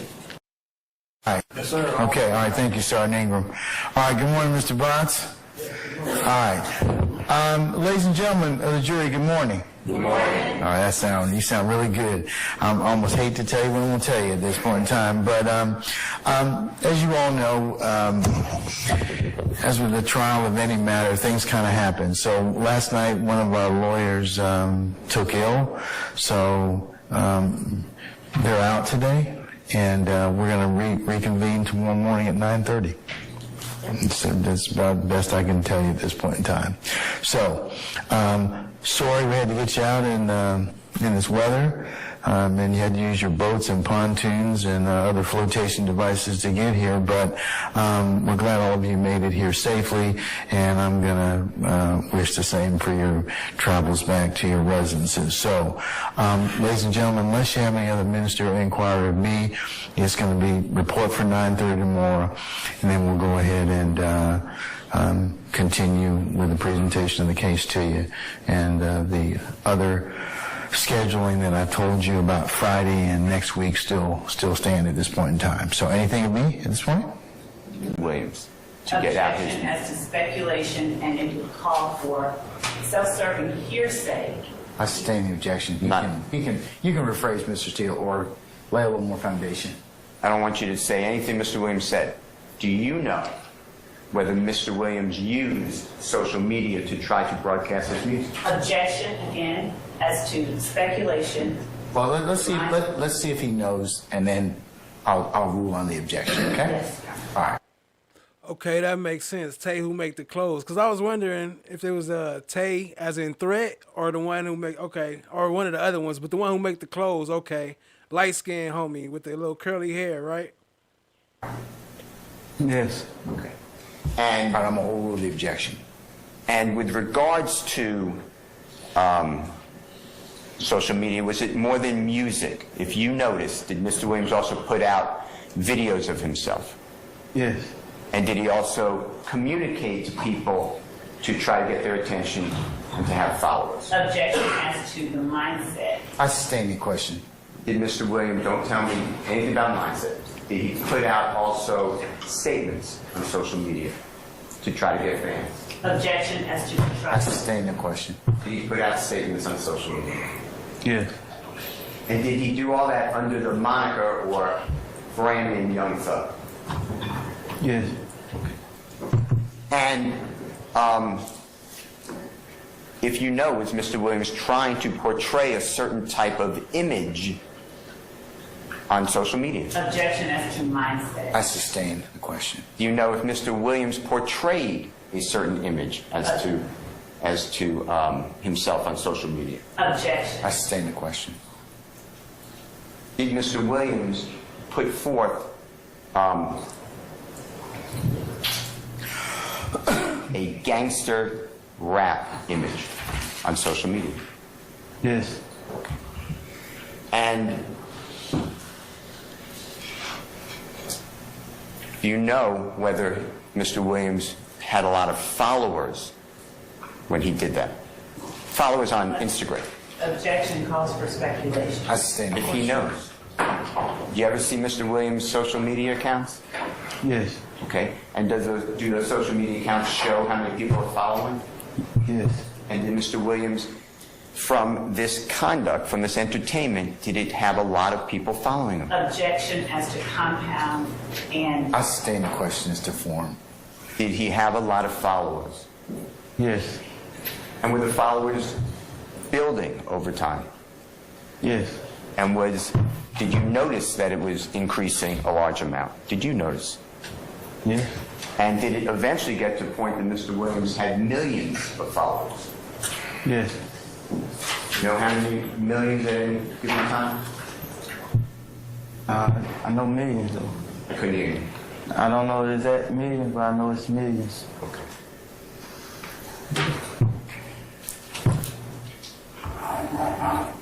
Now, was there a time that you were mad at Mr. Williams for the content of his songs? This is a strong point right here. This again showing motive, and shout out to his testimony right here. It might sound regular, but really everything he said right here is a good point. And watch Love and Hilton. I think I might have played this part like 2 or 3 times just to show they body language. But shout out to Tik for this one. He killed this one for real.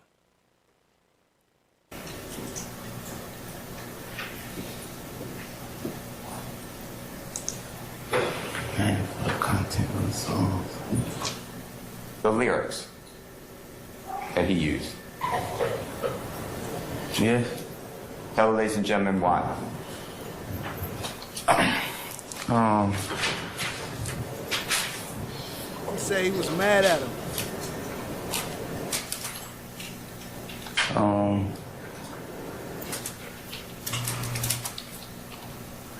Because I knew that he was teasing me. Tell him. Tell him what you mean by that.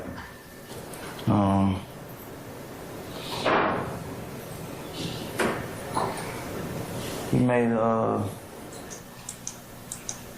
song and he referred to me as robbing women. At that time, the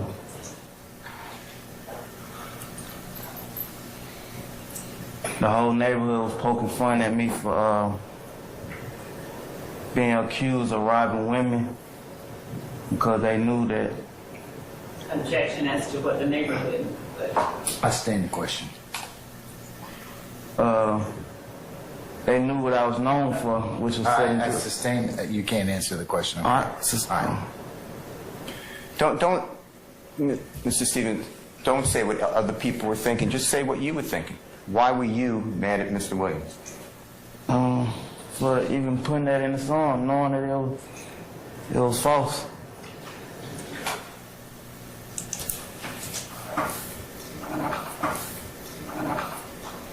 And did Mr. Williams, were you also mad at him because you believed in other lyrics he was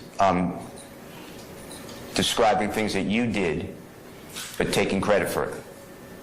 Yeah. And why did that bother you? Your Honor, I object as to generalization and that's specificity. I stand the question as to form, Mr. Steele. You can rephrase it. Mr. Stephens, why did it bother you? Why were you mad at Mr. Williams for using lyrics about your life as if he did? An objection as to what lyrics, to specificity. I stand as to form. It could be any. Did you ever get mad at Mr. Williams because he was taking credit for things that you know you did in his lyrics?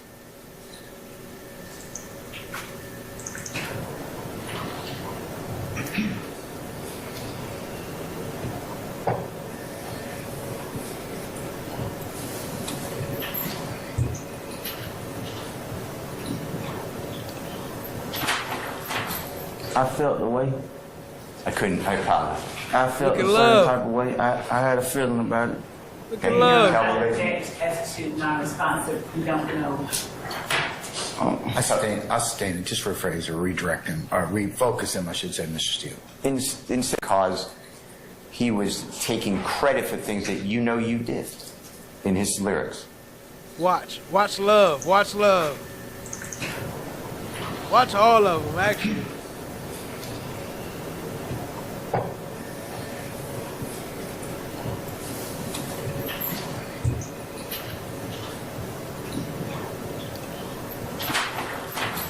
I felt the way.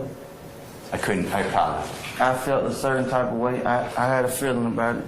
Okay. Your Honor, I object as to non-responsive, we don't know. I sustain it. Just rephrase or redirect him, or refocus him, I should say, Mr. Steele. In his lyrics.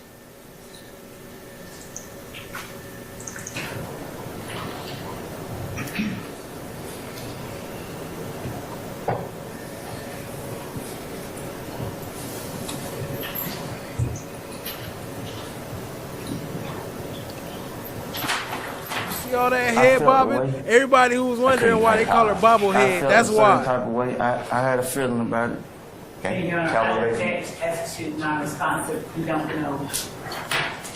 I sustain it. Just rephrase or redirect him, or refocus him, I should say, Mr. Steele. Instead of saying you felt a certain type of way, can you be more specific with that, Mr. Stephens? Why you were mad at Mr. Williams?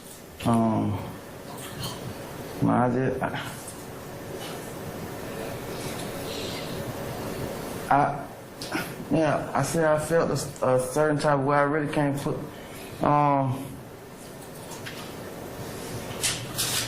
Say probably jealousy. I felt, probably jealousy because I knew it was something I could have been rapping about and potentially making money out of it. Now, if you know, was this a competitive? Is it a competitive business to be to try to get fans on social media and followers in rap songs? If you know. No, I don't know. I'm not in the business. I couldn't hear. You're not in the business. I don't know. Yeah, that's fine. All right. Tell the ladies and gentlemen jury how crime on Cleveland Avenue committed by YSL, you, or its members, helped Jeffrey Williams, when you answer those questions, get respect, reputation, image, notoriety, street credibility. Tell them. Objection as to relevance and objection as to the court. That's the same question. Your Honor, this goes directly to questions asked on direct examination.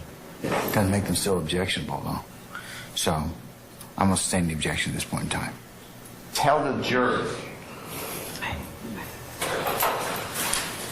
from being a member of YSL, that's what you said, right? Yeah. Tell the jury how Jeffrey Williams benefits from YSL, the criminal street gang.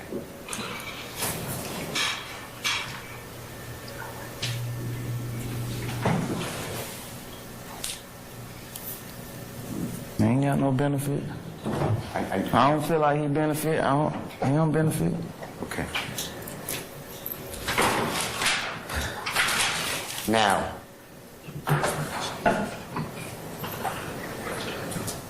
earlier you went through in the indictment with me, you were kind enough, when it was, y'all just stopped bringing me the money. Remember 24 M's on an N?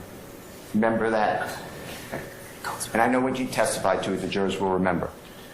But why, explain to jurors, why would Jeffrey Williams need money from you or anybody else living on Cleveland Avenue? I'm not trying to insult anybody. Just answer that question if you don't mind. Objection as to speculation. I sustain the question. Do you ever give Jeffrey Williams any money? No. Money is a hard commodity to get for you, isn't it? Yes. And for many people on Cleveland Avenue, is that fair to say? Objection, I speculation. sustain the question.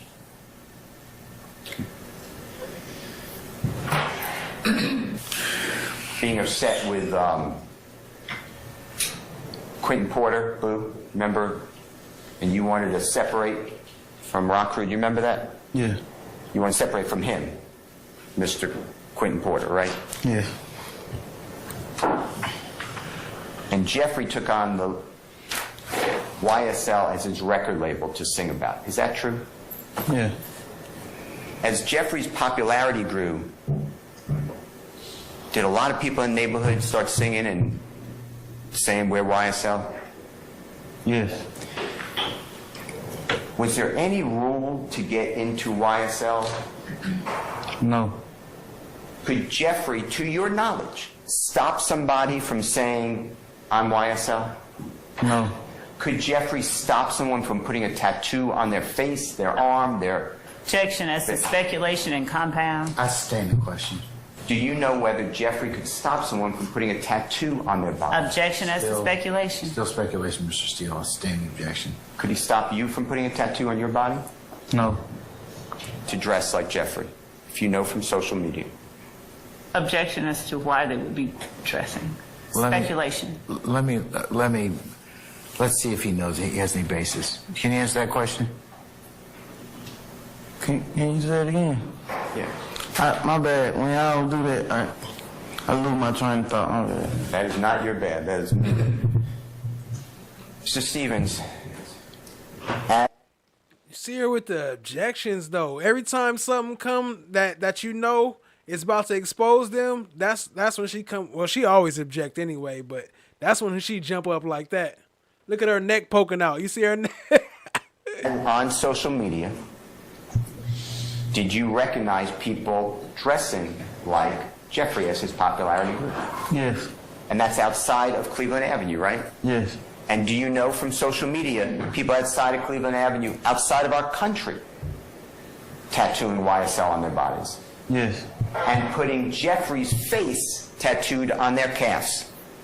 Yes. On their stomachs? Yes. I met a girl, she had it on her arm. I couldn't hear you. I said I met a girl, she had it on her arm. She had Jeffrey's image of his face on her arm? Yeah. And also have Jeffrey's lyrics on their bodies? I don't think I've seen no lyric, but it's possible. So. No, that's fine. And Jeffrey Williams. And what color is the garment? What colors are the garment that Mr. Williams is shown wearing in number 12? White top and blue bottom, sky blue bottom. And how about the hat? White top, yeah. And the hat, and if you answer that question, just say I've answered the question. Yes. Okay. White. Okay. And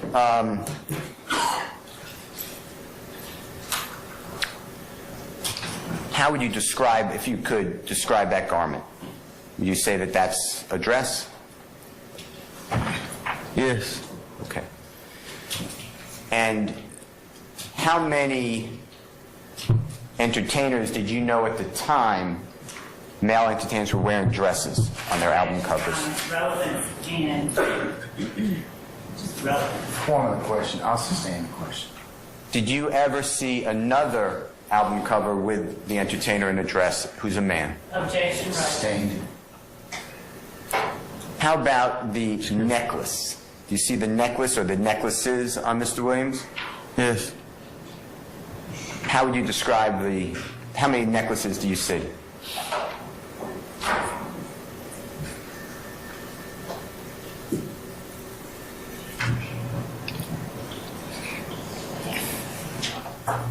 I just know there's several of them. Okay, that's fine.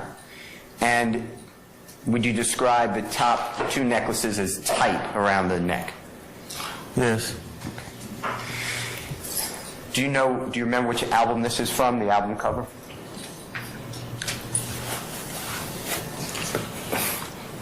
Jeffrey.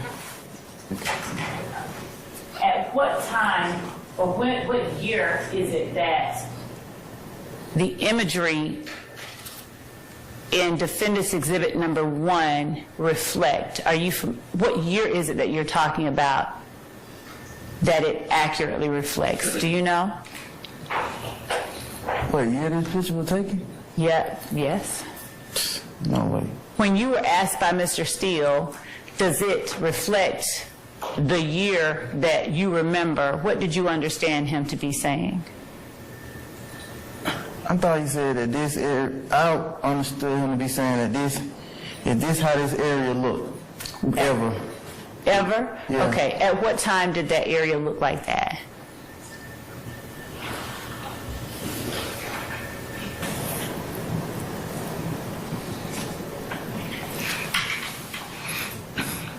I remember them remodeling this McDonald's, so since them remodeling this McDonald's, that's... Hold up. Facts had Tall Glass. Yeah, she jumped up in the middle of his cross, and because look, he was about to. What happened was he was entering evidence, and she said, "I would like to voir dire," and sat here and did a whole examination in the middle of Steele's cross examination, and then the judge didn't let it in. Or it's crazy. Yeah, good catch right there, Tall Glass.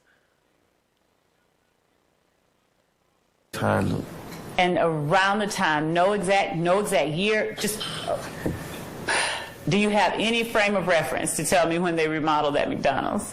I remember it when they remodeled it and it started looking like that. All right, fair enough. In your testimony, that anybody can claim to be YSL? Yes. Do you have to know them and approve them? No. Do they owe anything to you? No. Do they have to come to you and say, I am going to commit a crime and on behalf of YSL? Does anything like that happen? No.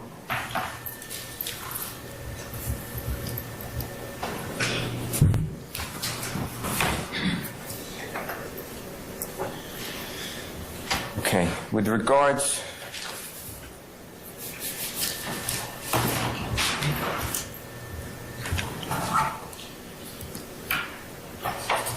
Kenneth Copeland. Woody, remember talking about Woody? Yes. If you know, if you don't know, just say, I don't know. Is he from the Cleveland Avenue area? No. Do you know what area Mr. Kenneth Copeland or Woody is from? If you know. And if you don't know, just say, I don't know.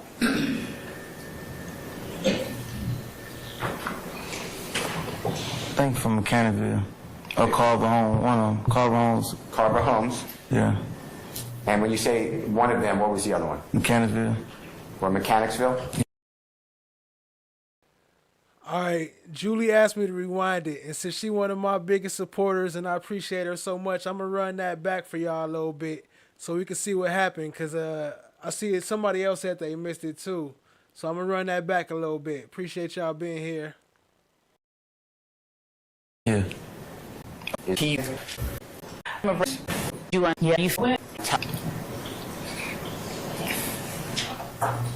just know there's several of them. Okay, that's fine. And would you describe the top two necklaces as tight around the neck? Yes. Do you remember which album this is from, the album cover?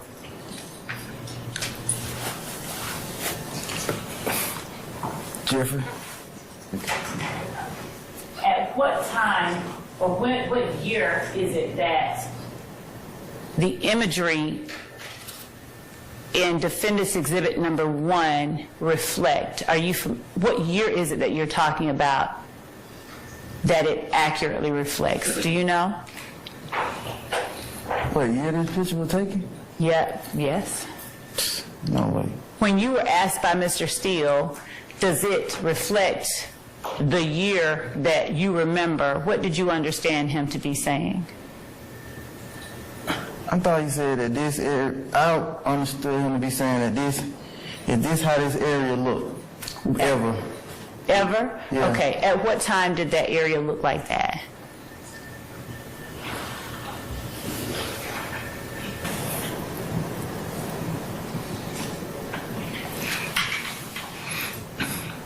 I remember them remodeling this McDonald's, so since them remodeling this McDonald's, that's how it looked.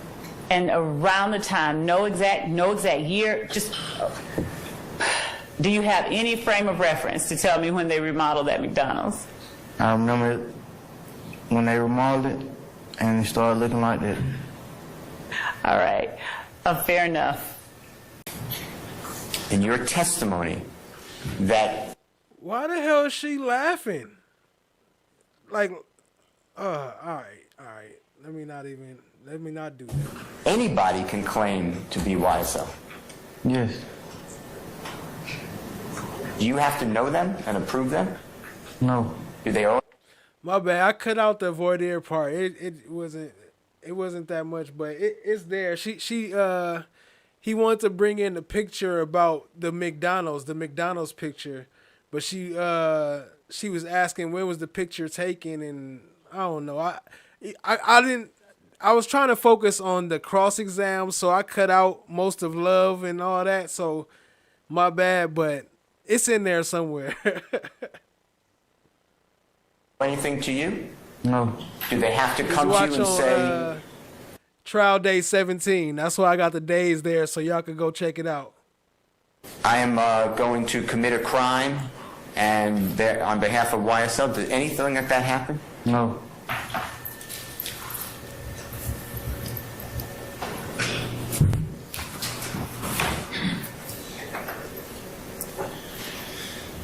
Okay. She didn't interrupt, like actually cut him off. You know how like he say, do you have any objections to enter this evidence?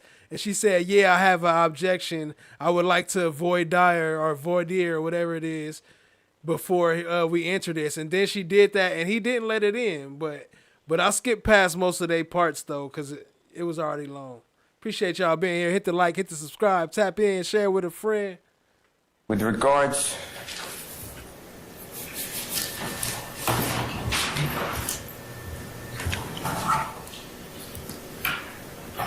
to Kenneth Copeland. Woody, remember talking about Woody? Yes. If you know, if you don't know, just say, I don't know. is he from the Cleveland Avenue area? No. Do you know what area Mr. Kenneth Copeland or Woody is from? If you know. And if you don't know, just say, I don't know.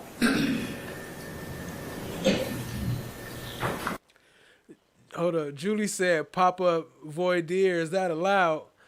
Shoot. Looks like they could do whatever they want to do here.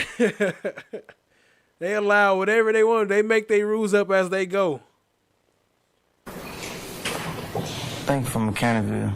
Or Carver Homes. One of them. Carver Homes. Carver Homes? Yeah. And when you say one of them, what was the other one? Mechanicsville. Or Mechanicsville? Yeah. Some of the jurors may not be familiar with those areas. Just use, if you don't mind, and if you know, use Cleveland Avenue and describe where would Carver Homes be compared to Cleveland Avenue at the time you're talking about, at some time.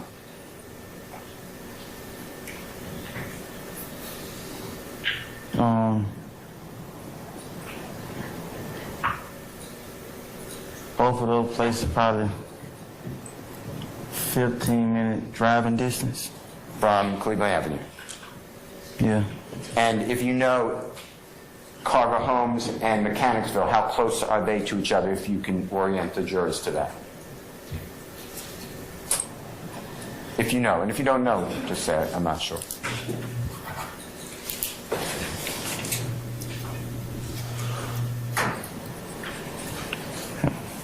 Probably 5-minute drive distance from each other. 5, 7.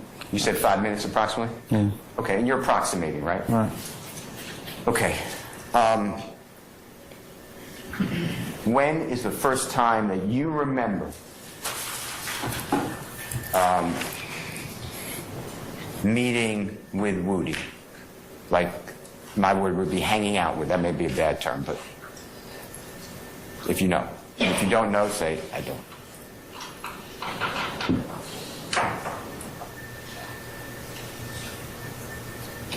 No, I don't.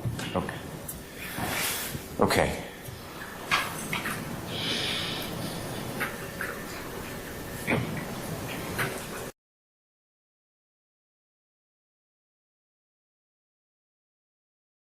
I just had to put this picture in because I had to make sure that was a different day. Yes.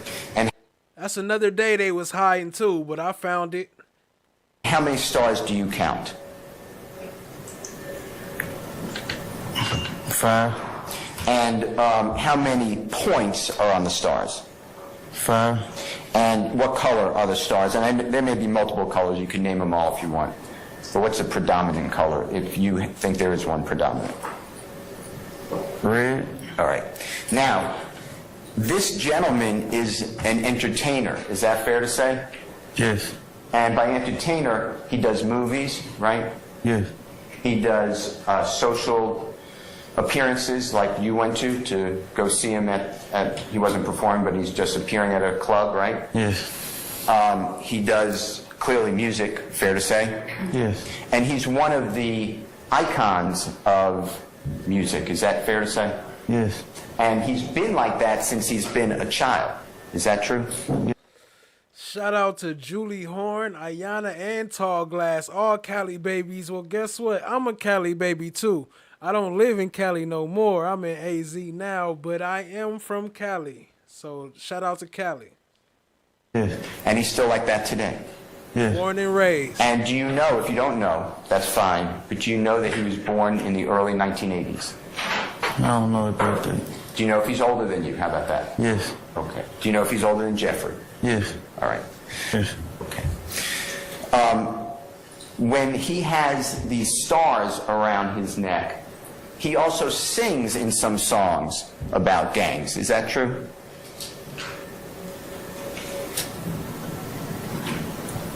Yeah, neighborhood and stuff. Yeah. And that goes to entertainment as well, right? Yes. And his videos show things like red hats, 5-point stars. He sings about that. He shows it, right? Yeah. It's entertainment, right? Objection, Your Honor. Speculation. I sustain the objections to form. Is it entertainment to you? Your Honor, objection, relevance, and speculation as to the meaning or significance for... I sustain the objection, Mr. Steele. Do you know whether Lil Wayne has ever won awards for his music and entertainment? Objection, relevance. That's the same objection. Do you tell the ladies and gentlemen jury if it's part of, in your viewpoint, the American culture, this type of songs about gangs, 5-point stars, etc.? Objection, relevance, speculation, It's this. foundation. Objection. Do you know other artists who also have tattoos of a bee with a red colored in it?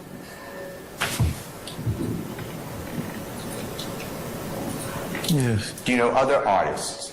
And we can say actors and professional sports people who show gang signs. What you know to be gang signs. They do movement of their hands, yeah. I'm sorry, I cut you off. You said they do movement with their hands, right? Yeah. Okay. And have you seen sports figures, professional sports figures? Basketball, football, baseball. Have you seen them go like this with wiping their nose?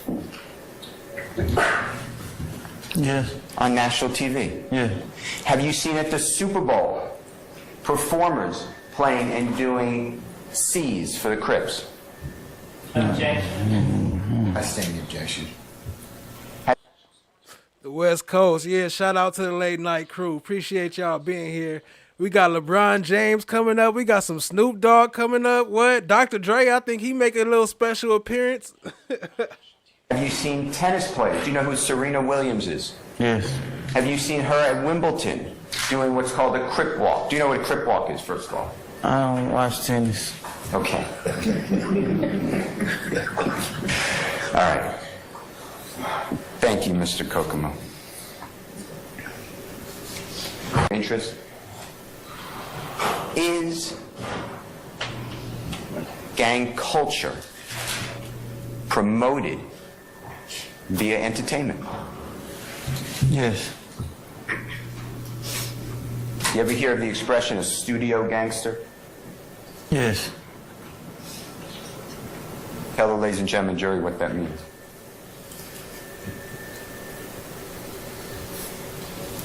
Somebody who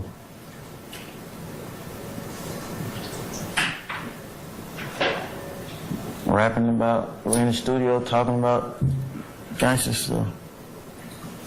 Do you know who LeBron James is? Yes. Who is, tell the ladies and gentlemen jury who LeBron James is. NBA player. Okay. And have you seen him do the wiping of the nose and say slime? Nah. Okay. I'd like to show you what I'm going to mark. What the gentleman who you identified as Snoop Dogg in the blue is doing with his left hand at that. Making a C? Okay. And is that similar to the C that you showed the ladies and gentlemen jury earlier? Yes. And then the outfit, the blue outfit, is that right in the center? That's the gentleman you're talking about? Yes. And then if you can go, Mr. Kokomo, to 158 to 204. Did you hear in the words that performer say something about a crip walk? Did you hear that? No, I wasn't even in this. All right, at 158, if you could play that to 204. And that person in the blue outfit, do you recognize that dance? Yes. And tell the ladies and gentlemen jury what that dance signifies. A crip walk. All right. Dance. Okay, thank you. Thank you, Mr. Kokomo. Now, do you ever know about a song, or are you familiar with a song that Tupac, you know who the performer Tupac is by any chance? Yes. All right. And do you know a song that he was featured on called Player Young Thugs? Are you familiar with that song? Mm-hmm.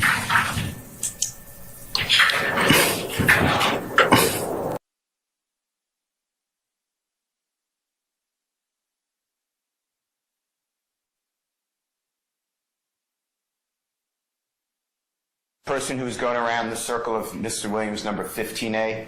Yes. And who is that person? LeBron James. And did you hear him say, or did you see him rather, do something with his hand that's similar to what is depicted in Mr. Williams 15? Yes. And what did he do with his hand? Wiped it across his nose. And is that similar to what's in the indictment, the allegation that Mr. Williams... Objection, Your Honor. I sustain that objection. Is it identical? Objection, Your Honor. Sustain that objection. Is the indictment show that I showed you last week, if you need to see it again, I'll show it to you, and the exhibits and evidence of Mr. Williams wiping his nose, was that an overt act in count 1? Yes. Same thing that Mr. James did. I sustain the objection. Did you hear what Mr. James said as he wiped his nose and he was going around? Yes. What did he tell the jurors what he said? Slime. And is that similar to what you have been speaking about, the word slime? Yes. Objection is too similar to what Mr. I sustain the objection as to form. You can rephrase. Have you been asked about by the prosecution, has the indictment charged the word slime? Objection, Your Honor, as to compound, question. I sustain the objection as to form. You can rephrase. Have you been asked by the prosecution about the use of the word slime? Yes. Same word that LeBron James used. Yes. Is there something sinister to you with the use of the word slime? No. Your background, your observation comes from a song by Mr. Carter or Lil Wayne. Is that what you said last week? Yeah. Sir, could you speak up, please, or speak into the microphone? Yes. Okay. And the wiping of the nose, is that anything sinister that signifies some sort of gang on Cleveland Avenue? No, we only did that for, like, we was smoking weed, and that's to say your weed loud. We put our finger on our nose. And have you seen college players do that? Mr. Stephens, please speak in the microphone. Pull yourself up as close as you can to the mic. Speak in. I wasn't even answering it. Huh? I wasn't answering the question. I know, but we're having a hard time. That's much better. See, everybody can hear you. I got you. Okay, all right. Have you seen college football players do that same motion? I don't recall. Okay. Mr. Stephens, since you've been released from jail, you're doing better, correct? Yes. You have a job? I had one before this. I understand. You were earning, you're out of the life of crime? Yes. Okay. When you were committing crimes, those were for your benefit, correct? Objection, Your Honor, this is covered. That's asked and answered. I'll sustain the objection. Okay. When you were committing crimes, those were for your benefit, correct? Objection, Your Honor, this is covered. That's asked and answered. I'll sustain the objection. Okay. I have nothing further. Thank you, sir. All right. Good afternoon, Mr. Stephens. I'm Attorney Angela D. Williams. I represent Mr. Rodalius Ryan. Okay, so on January 4th, you say that you didn't know Rodalius Ryan, right? You gotta say it out loud. Did we repeat the question? Yeah.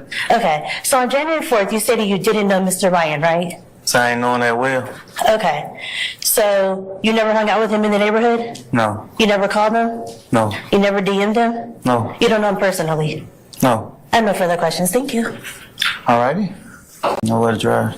Seeing your children, all of the things that in the free world we could do, correct?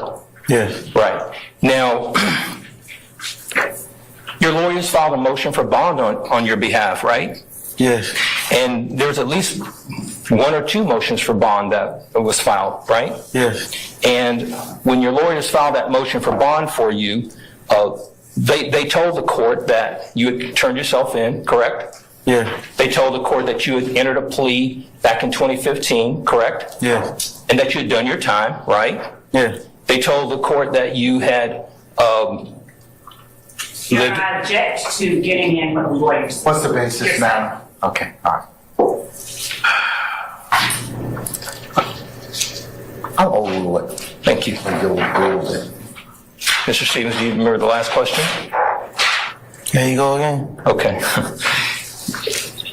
Your lawyers told the court that you were working, correct? Yes. They told the court that you had voluntarily submitted yourself to the jail. Yes. They told the court that you had children, right? Yes. They told the court that you had not been in any new charges or any new arrests since the 2015 when you took your plea, right? Right. That was all true, correct? Yes. You were living your life, correct? Yes. You were doing the things that were lawful and abiding in terms of the law, right? Right. And then you got indicted on these charges, right? Yes. And when your lawyer told the court all these great things about you to get you a bond, the district attorney's office, these people right here, they told the court that you were a flight risk, correct? I'm going to object Basis. to relevance. I sustain the objection. Judge goes to interest. I sustain the question. Okay. Can I rephrase the question? Yeah, you can. Thank you. Mr. Stephens. Hey, my bad. You asked me a question. Well, I'm going to move Not to... a question pending, sir, so he's going to ask you another, right? Oh, he had one. Hold on. Okay. I want to answer it. Right, go ahead. Okay. So, Mr. Stephens, when you were asking for that bond that we just got through talking about, the district attorney's office, they didn't want you to get a bond, correct? Yeah. They wanted you to remain in jail, correct? Yeah. And their wishes were met. Your bond was denied, wasn't it? Yes. And you continued to sit in jail for that period of time, correct? Yes. You sat in the jail for many days after that, right? Yes. Many weeks after that, right? Yes. And some months, right? Yes. And during that period of time, you were scratching your head trying to figure out how it was that you couldn't get a bond, right? Objection, Your Honor, to one relevance thing.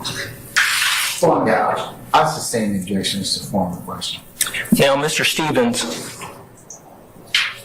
you could not get out of jail, and then at some point, this 16U, this plea agreement came forth, right? Yes. And 16U that the jury's just heard me talk about, you initial those various paragraphs in each one of those pages, right? Yes.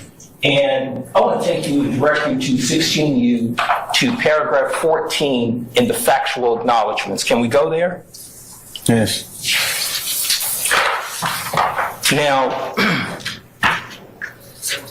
in paragraph 14 of factual acknowledgments, it states that defendant cannot truthfully assert that anyone charged in this indictment is not guilty of the crimes as alleged in this indictment, and defendant, you're the defendant that's in this document, right? Yeah. That you, the defendant, Trontavia Stephens, will make no attempt at trial, prior to trial, or after trial, to exonerate or exculpate anyone charged in this indictment of the crimes alleged in this indictment, and that defendant, still being you, Trontavia Stephens, will not claim that anyone on this indictment is not guilty of the crimes as charged in this indictment. Those were not your words, correct? Correct. In your own mind, when you reflect on that paragraph 14, what does that paragraph 14 mean to you that is saying?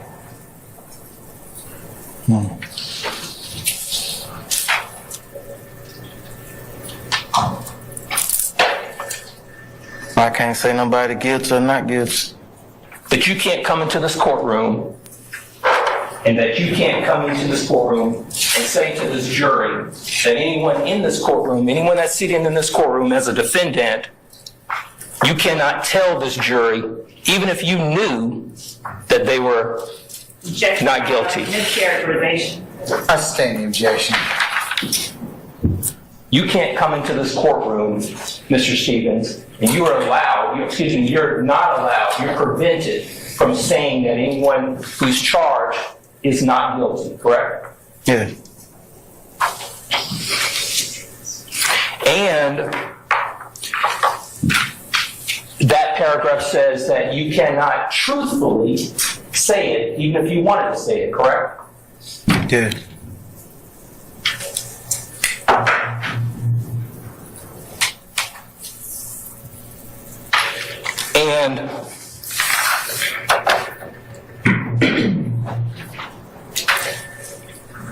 And you cannot claim that anyone is not guilty, correct? Yeah. You can't do it before this trial ever started, right? Right. You can't come in here now and say it, correct? And when you leave, even after this trial is over, you can't even come back later and say that anyone was not guilty who sits in this courtroom, correct? Yes. As defendants.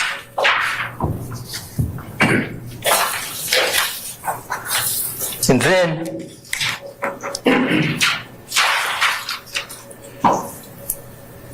then you signed the plea agreement, right? Right. And when this same district attorney's office, when they said to you that you couldn't get out for a bond, this same district attorney's office came to you and told you that you could get out if you took a plea, correct? Yeah.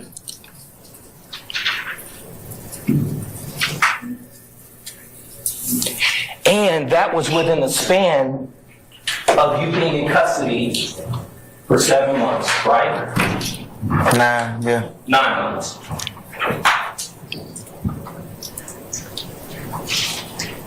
Is it fair to say that they no longer thought that you didn't meet the conditions? Objection, Your Honor. Basis. Speculation. I stand the objection. Now, changing gears, Mr. Stephens, you testified earlier that, just 1 second, Your Honor. Yes, sir.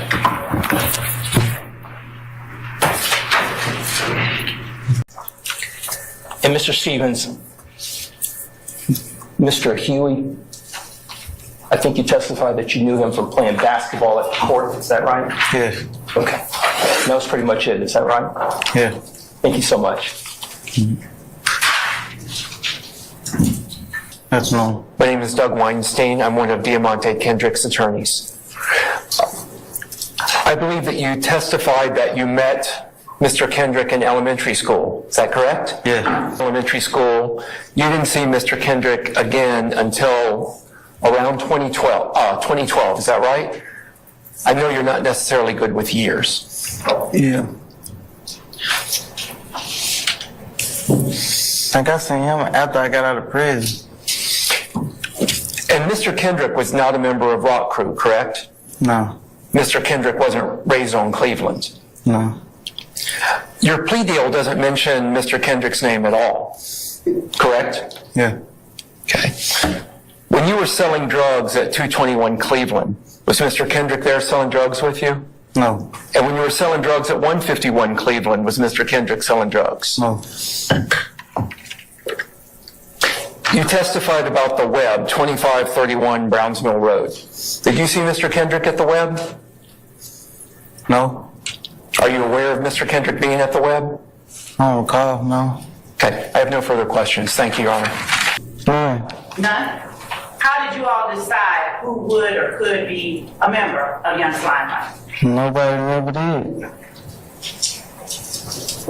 And when you say that people are members versus associates, is it still the case that you recognize a difference? That there's a difference between a member of Young Thug versus an associate? Yeah. You talked on cross-examination. All of the aforementioned exhibits, and I love to use the word aforementioned, all those exhibits, Mr. Nichols is not a participant in any of them, number one. Number two, the only theory upon which these can be admitted, Mr. Nichols not being a participant, is 801D2E. You, Your Honor, had a hearing on 801D2E, and the court ordered the state to provide the court and the defense with what they contended to be 801D2E co-conspirators statements, co-conspirators exception to the hearsay rule statements. They provided the court with a nominal list of what they contended to be 801D2E statements. None of these exhibits were contained within, nor did the court rule on whether these statements, these social media posts or contacts were within the scope of 801D2E. My client was not a participant in these, and therefore they are hearsay, just rank hearsay as to him, and I would object to them coming in and coming into evidence as anything but hearsay. Number two, with regard in particular, specifically to Mr. Nichols, Mr. Nichols did not cross-examine. There is nothing to redirect with regard to Mr. Nichols. So number A, it doesn't come in, period. B, it's a confrontation clause violation under both the United States Constitution, the Georgia Constitution, and it is a violation of the statutory components of 801D2E. Number two, Mr. Nichols, I believe, is the only defendant that did not exercise his right to cross, and therefore this is redirect. There was nothing with regard to Mr. Nichols to redirect, and therefore he is entitled to a Rule 105 instruction that if the court deems this admissible, then it's not admissible as to Mr. Nichols. Brought up on cross-examination with this witness, we may be in a different place in terms of my wanting to introduce the exhibits now through this witness, but here we are. Okay, it looks like under 801D2E, characterize this statement as a co-conspirator statement, a party seeking admission, which proved three things by preponderance of the evidence. Conspiracy existed, conspiracy included the declarant and the defendant against whom the statement is offered, and three, that the statement was made during the course and furtherance of the conspiracy. So tell me how the states made those other three. I'm in concurrence with you, Ms.love, that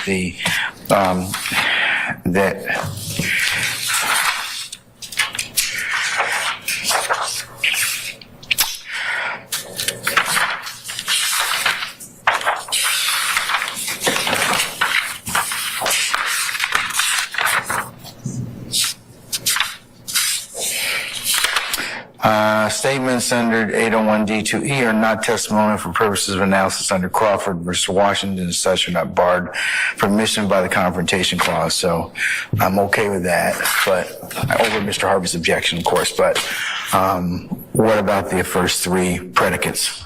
One, Your Honor, these are, as far as having shown a prima facie case of a conspiracy existing, the court has heard testimony regarding the State, when did you know that Mr. Steele's examination would open the door? Your Honor, as we were listening to Mr. Steele. When? I'm being very specific. When did you realize this? Was it last week? Was it when before we took the break, or what? Or today? we've been amassing and going through these records after he opened the door. So When was that? From the time that he opened it until Yes. today. When did he open the door in you all's estimation?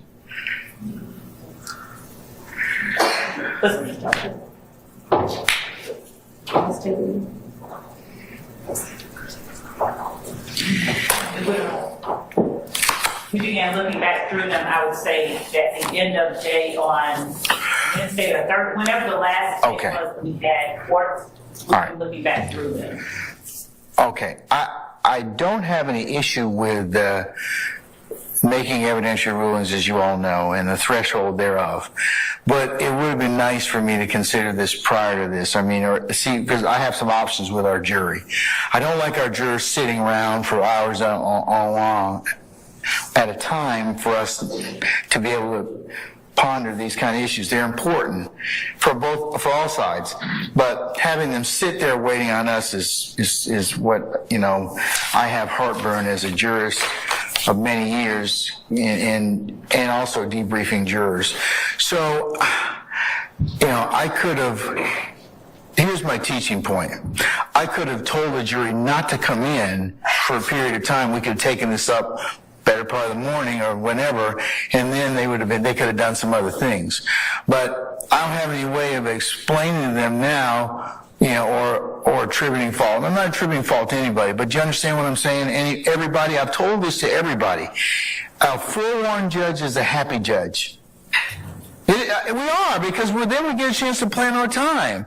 But and I get paid the same amount of money regardless of what I do. But what I don't like doing is having those folks that we have impaneled and sworn to just sit around here and then kind of just wonder what they're going to do. That's the teaching point. So that the fact if you all could do that, it helps out everybody. It just does. And Your Honor, I did not. And I know you didn't, but I've told everybody this kind of ad nauseum, and I'm just repeating it again because this is a prime example of what I don't want to do. I mean, I don't want our jurors sitting around here. I could have easily told them this weekend. If you had told me sometime last week, Judge, we're going to need to take this up. It may take a little bit. And then I would have told them, jurors don't report till 1 o'clock, because we've been at this about 2 hours. And then everybody kind of looks at us like we can't get our stuff together. So that's why I'm saying it's important. I mean, I'm telling all of you that. So if you have an issue that you think is going to take up, even if you're wrong about it, just tell the court so I can go ahead and plan accordingly. That's the worst thing in the world, is to have these folks waiting on us. So I just tell you, I stress that to everybody. But that's why I asked you about this. And I will send out tonight anything that I think might create any issues. Well, yeah, you just need, so I can kind of let our jurors know, because I don't, I'd rather undersell and overperform than just kind of tell them, hey, we're going to be here, and then we don't do anything. So, at least from their eyes, okay, I know that what we're doing is very important. So, all right. Having taken a look at the new case, or the cases of Chavers versus the state, Mr. Steele and Mr.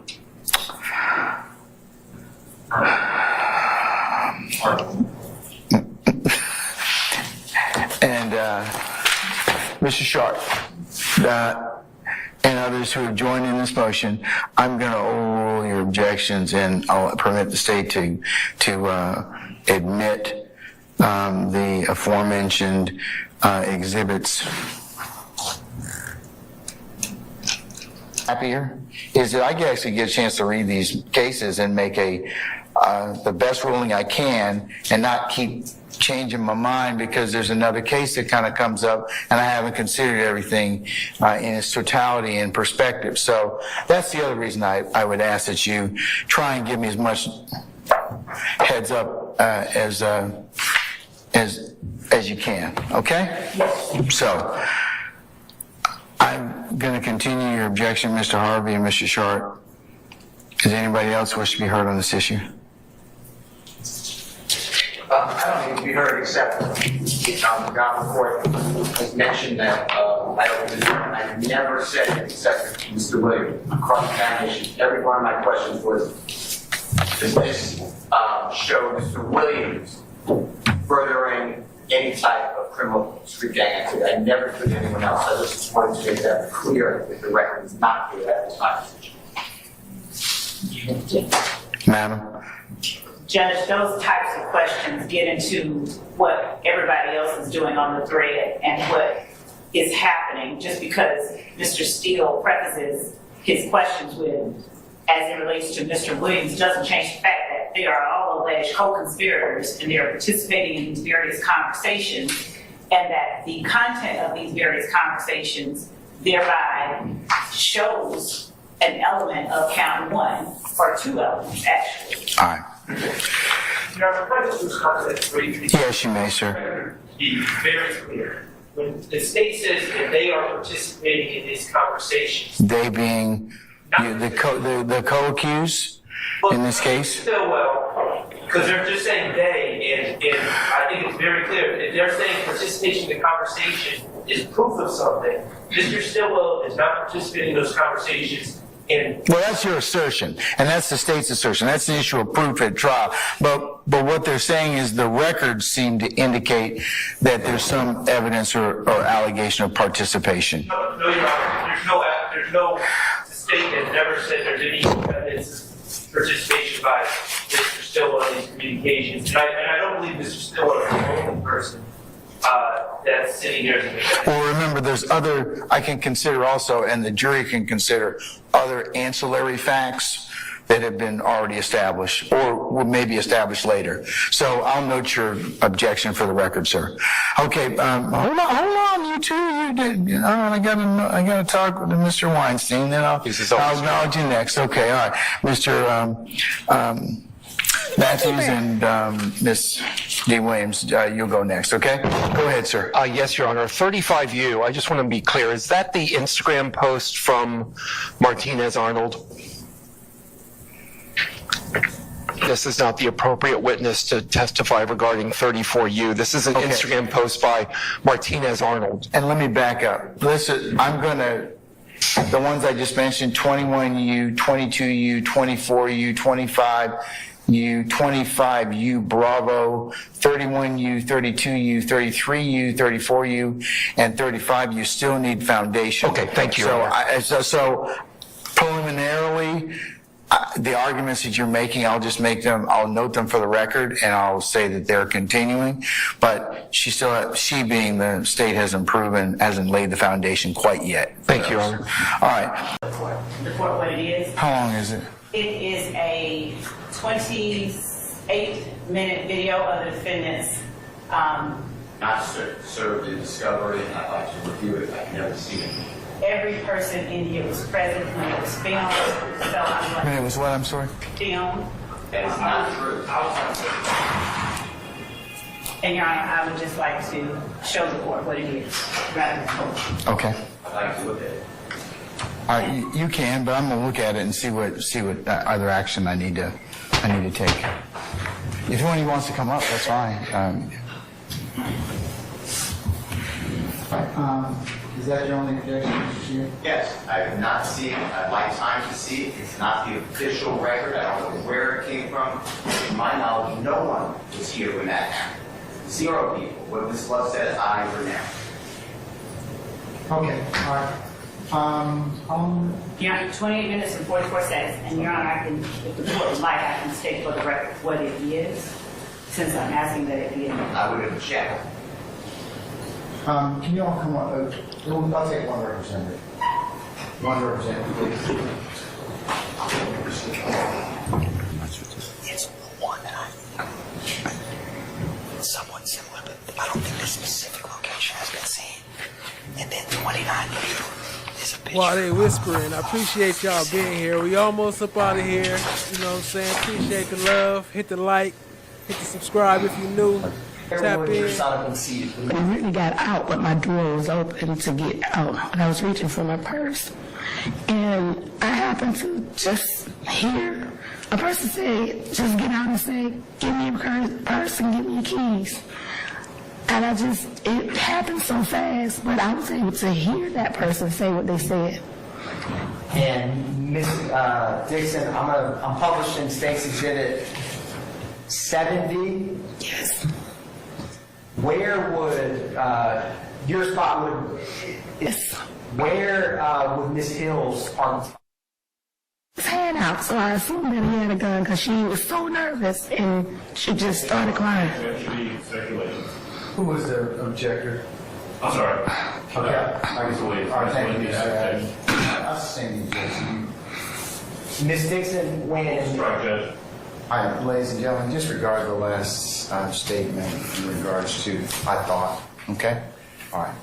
Ma'am, when the suspect approached Ms. Hill and told her to give him her things, what was her physical reaction that you personally observed?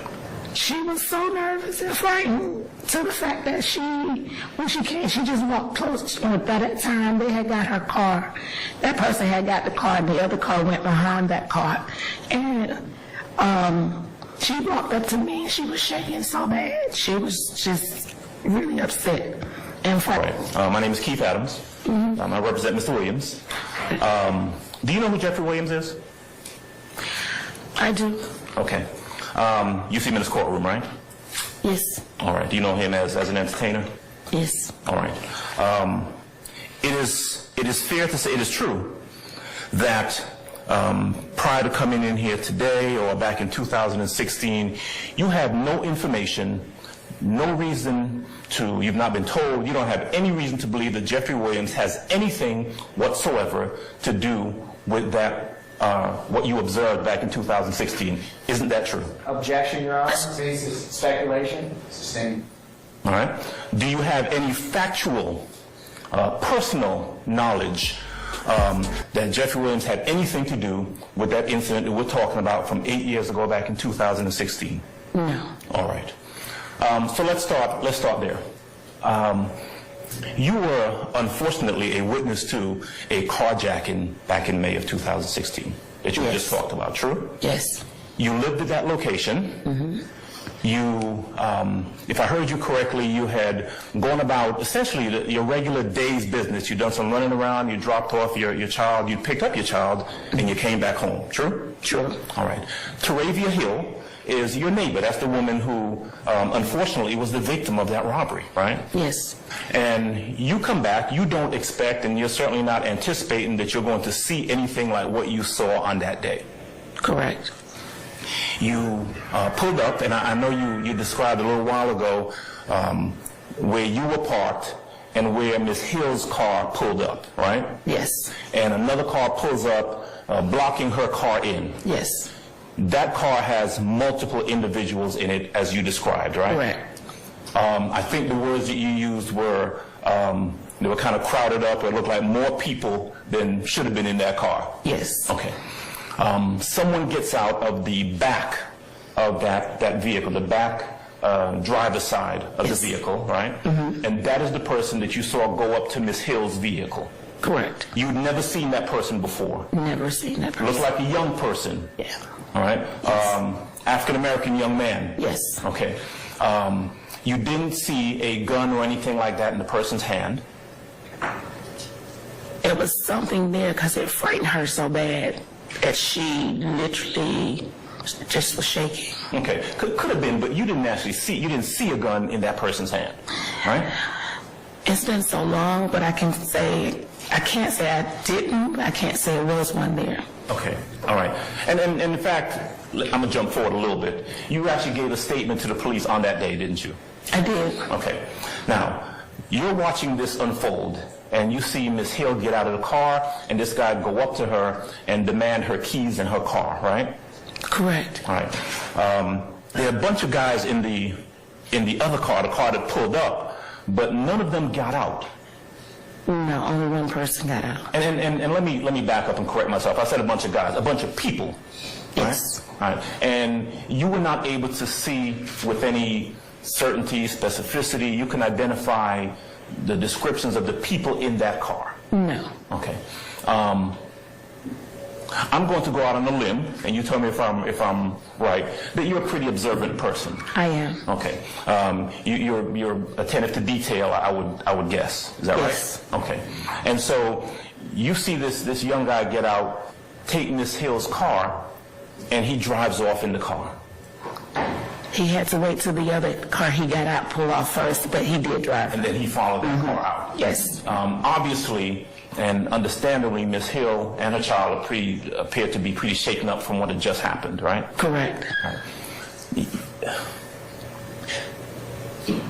If you had to describe the guy that you saw take her car, would you describe him as kind of a heavy-set person? No, that person was not a heavy-set person. Okay, were they tall, short?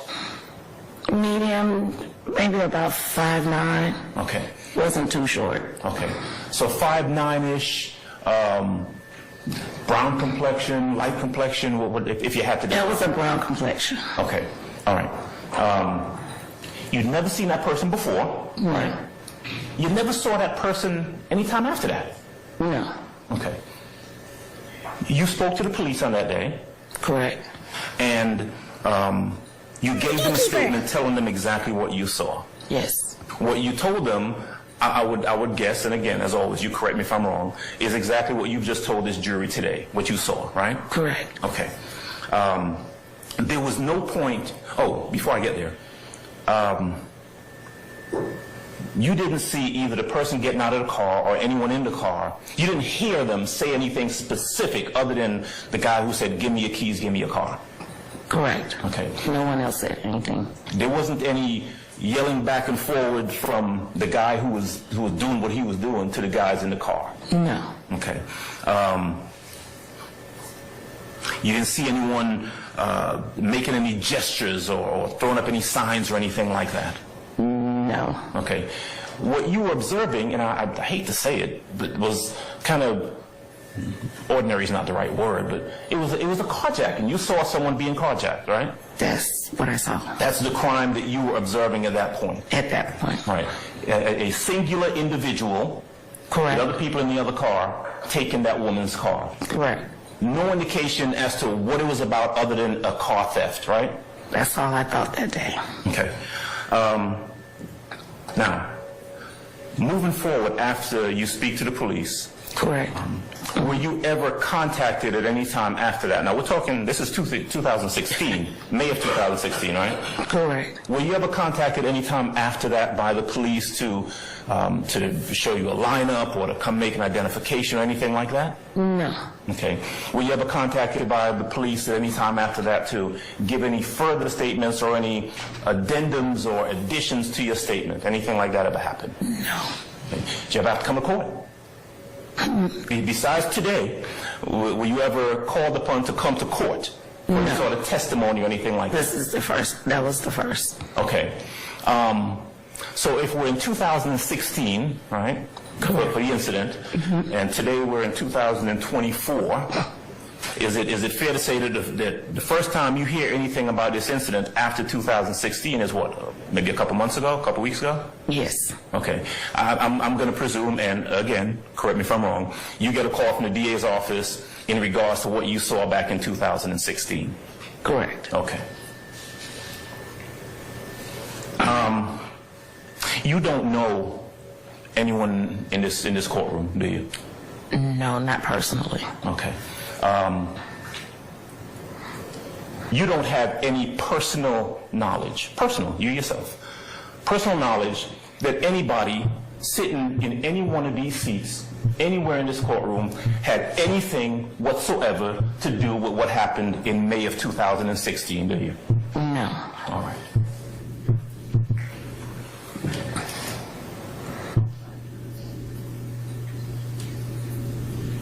All right. Ms. Dixon, thank you. That's all I got. You're welcome. 3-minute 911 call that Ms. Hill made. She's going to talk about other facts and circumstances that will not be cumulative of the 3 minutes of her 911 call she made.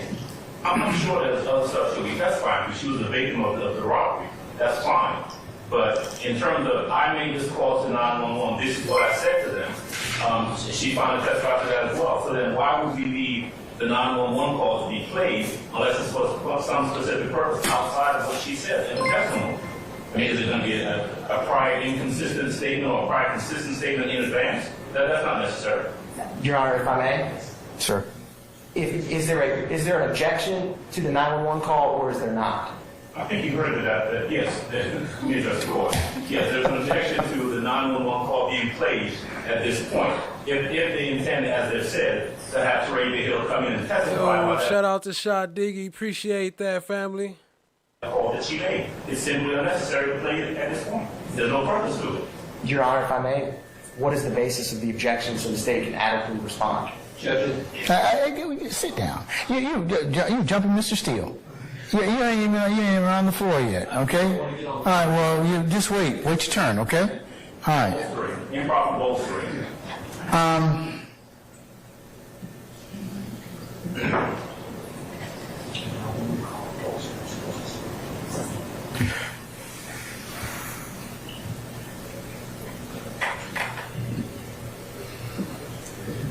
All right, anything else, Mr. Adams? No, that's it.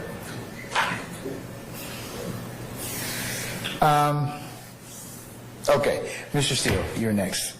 Also, I know maybe it won't be played, but as far as radio traffic, Your Honor, that is confrontation clause. The officers have to testify to it, to put in radio traffic, and the CAD report is also a confrontation clause. Those are formed for purposes of hunting a suspect in this case.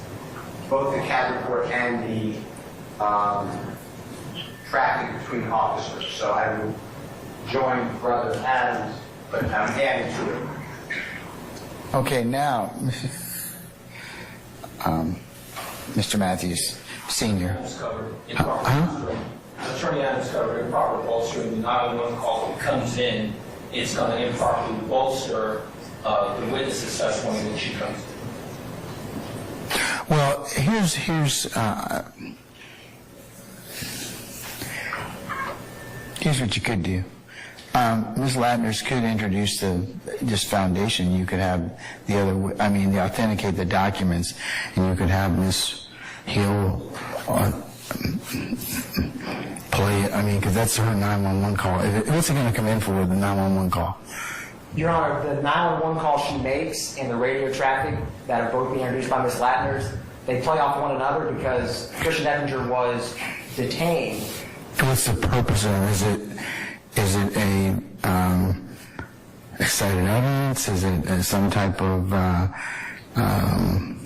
Yes, Your Honor. It is an excited utterance, and it's also a present sense impression because she says that the armed robbery, the carjacking happened 3 minutes before she made the 911 call. And Officer Floyd, who's on the radio traffic and is going to be testifying, he's given present sense impressions. He says, I'm behind the 78 Victor, which is the stolen vehicle. It matches the description that was given, and he's given real-time updates, and he mentions that there's an individual who got out of the car so that officers can respond. And Ms. Latners is going to talk about when a 44 Victor, which is a carjacking, comes over the radio, that gets disseminated throughout the city. So it has a direct impact on how APD was able to catch him quickly, and it's just relevant evidence the state wants to introduce. Look, Julie already know. Yeah, Ms. Latner's coming in a little bit. I think this is the first time she showed up. About this armed robbery carjacking. And, Your Honor, the state would also like to, not that this business record search, 911 calls are routinely admitted. Sharon Latners is the custodian of the 911 records. The state feels that she can properly authenticate that this CAD report, this 911 call, this radio traffic, and this CAD report from the radio traffic were made and retained in the proper business of 911 at Atlanta Police Department, where she is more than adequately tailored to do that with her position in regard. And it's an ongoing emergency, Your Honor, because until he's detained, that individual had just robbed someone at gunpoint to APD's knowledge, and they want to detain him. All right. Mr. Adams and Mr. Steele and Mr. Matthews, I'm going to overrule. Yo, another one from Shot Diggy. I appreciate you, fam, and welcome, Kels, to the family. We have objections, okay? No, you're asking. Well, I don't have to. I mean, you argued, I rule. So. Oh, that's so bad. That's so bad. Let me just say this, though. I agree with one thing, well, two things that they said. Number one, yes, they want it in. Number two, it is a business record, right? And business record has to be introduced for a purpose. You don't just have to put in a business record and say, here it is. Sure. It may have other objections that are within it. Sure. Okay. And I would agree with that. Right. My objection is not a hearsay objection. Right? And so excited utterance and present sense impression doesn't come into play. I'm not saying it's hearsay don't play. I'm saying that it's going to be cumulative. I'm going to overrule the objection as a cumulative. Okay, sir? I believe that it will not be cumulative of what the state's trying to establish. So we can disagree about that. Anything else, sir?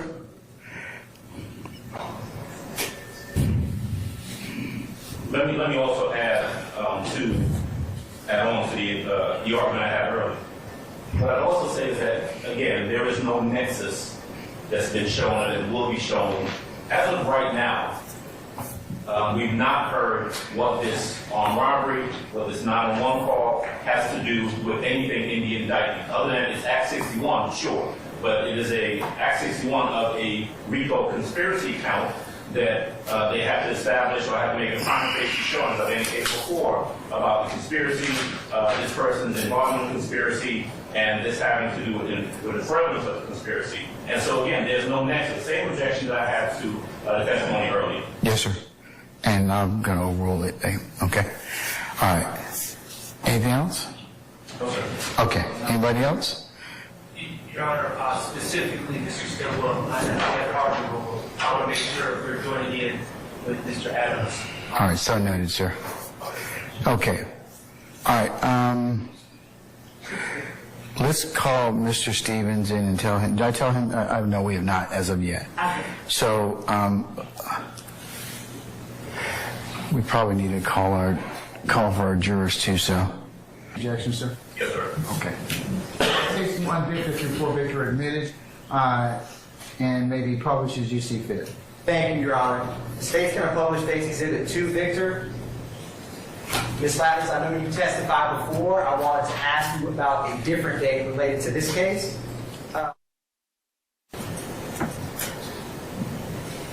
Director 665 for the address of the emergency. 245 Mall Drive, Unit 5005, Atlanta, Georgia, 30315. That's 245 Mall Drive, southwest of Unit 5005. Do you need police, fire, or ambulance there? Yes, I need the police. Somebody just robbed me at gunpoint. Alrighty, ma'am. What's your name? They took my car and my purse. They took everything. They took your vehicle as well? Ma'am. Yes, they did. Ma'am, they took my purse. Ma'am, I need you to calm down so I can get some information from you. Were they black, white, or Hispanic? They were black. How many of them? It was like 4. 4 black males? Were they black males? 4 black males, they're in a brown car. Hold on, ma'am. They were armed with guns? Yes. Excuse me. And what's the color, make, and model of your vehicle, please? I have a Toyota Corolla. It's black. A black Toyota Corolla. You know your tag number? No, I don't know my tag number, but they have my pocketbook. They have everything. Hold on for 1 second.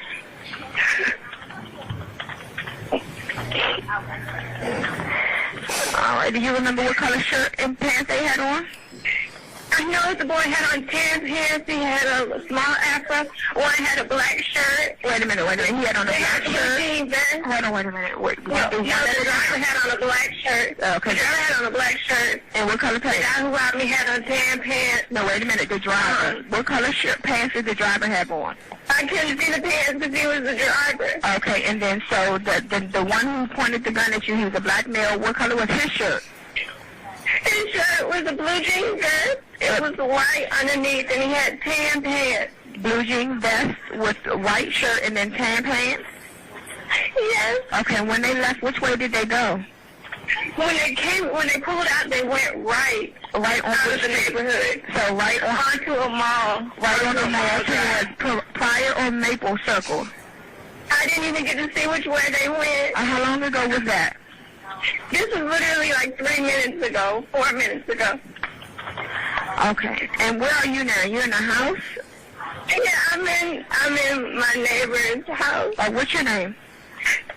Terravia Hill. Miss Hill, what's a good callback number for you? What's your phone number? They have my phone, they have everything. Okay, don't worry about it. I have it. 678. Don't worry. 678-608-6544. Alrighty. Somebody's going to come out to you to make that report, ma'am. If you can get your tag number, that'll be very helpful, ma'am.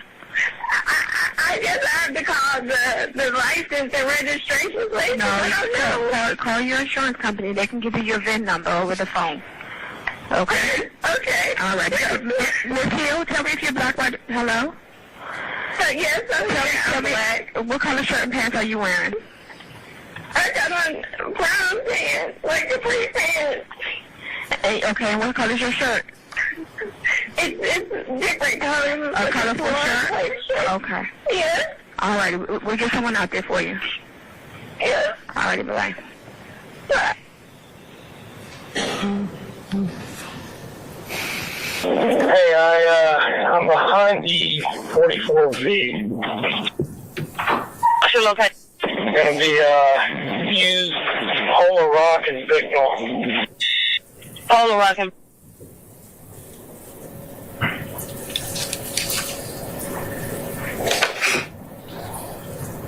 So he's taking a right on the Macon Drive. I copy a right on Macon Drive. Any units in the area? I can see him on order. Hello. 310 Are you... On Macon, headed towards Cleveland. I copy on Macon towards Cleveland. Gonna be the Burnett Toyota Corolla, correct? Same phone with that Georgia tag on it. Are you...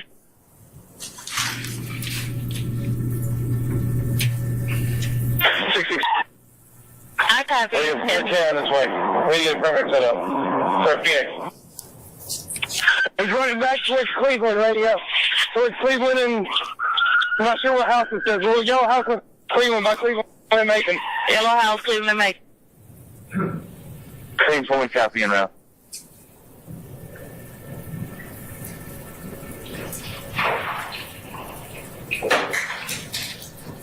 13, I got him. One black male in custody. We're going to be at Lowe's Lane, Cleveland Avenue. 3313 Lowe's Lane, Cleveland Avenue. One black male in custody, 15-4. Is that correct? Yes, sir. Okay. Previously worked in DeKalb? I've been with the city 33 years, sir. Okay. All right. You were not the person who took this call, right? Right. All right.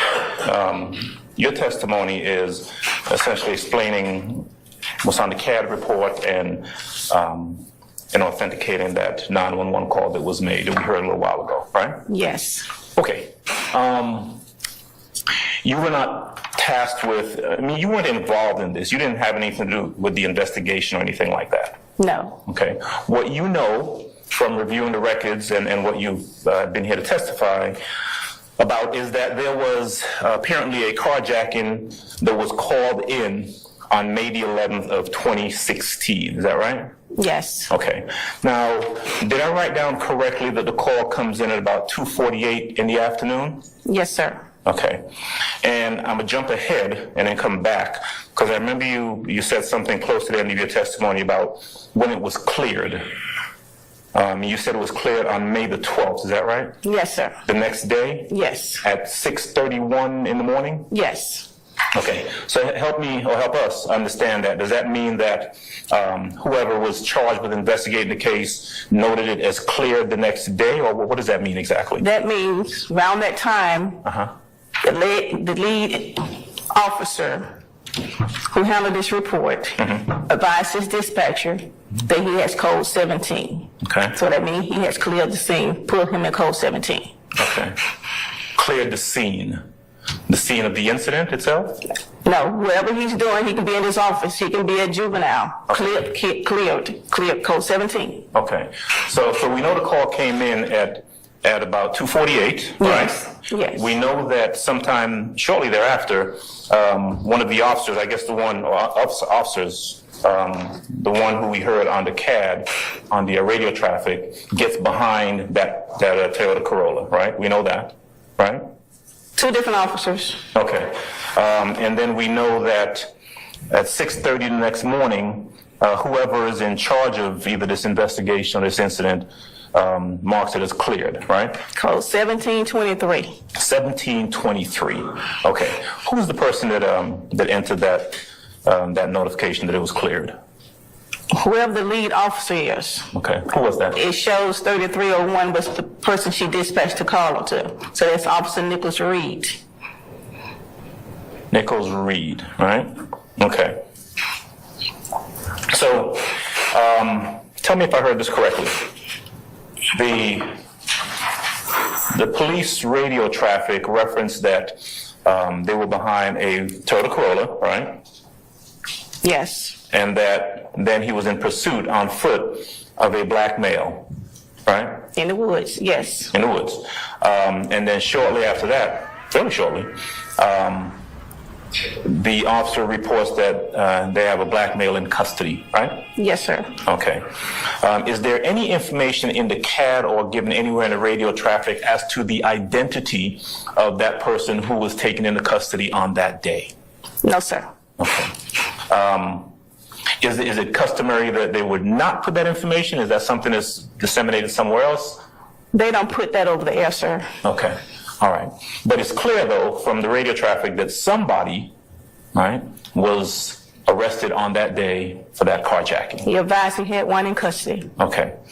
Now, the initial call, the initial 911 call made reference to the woman was talking about multiple individuals in a car. Remember that? She said 4 people, sir. Right. And I think at some point the 911 operator was asking her for descriptions and so forth, right? Yes. And I think, tell me if you heard this, that the caller made reference to the person who carjacked her being a black male, right?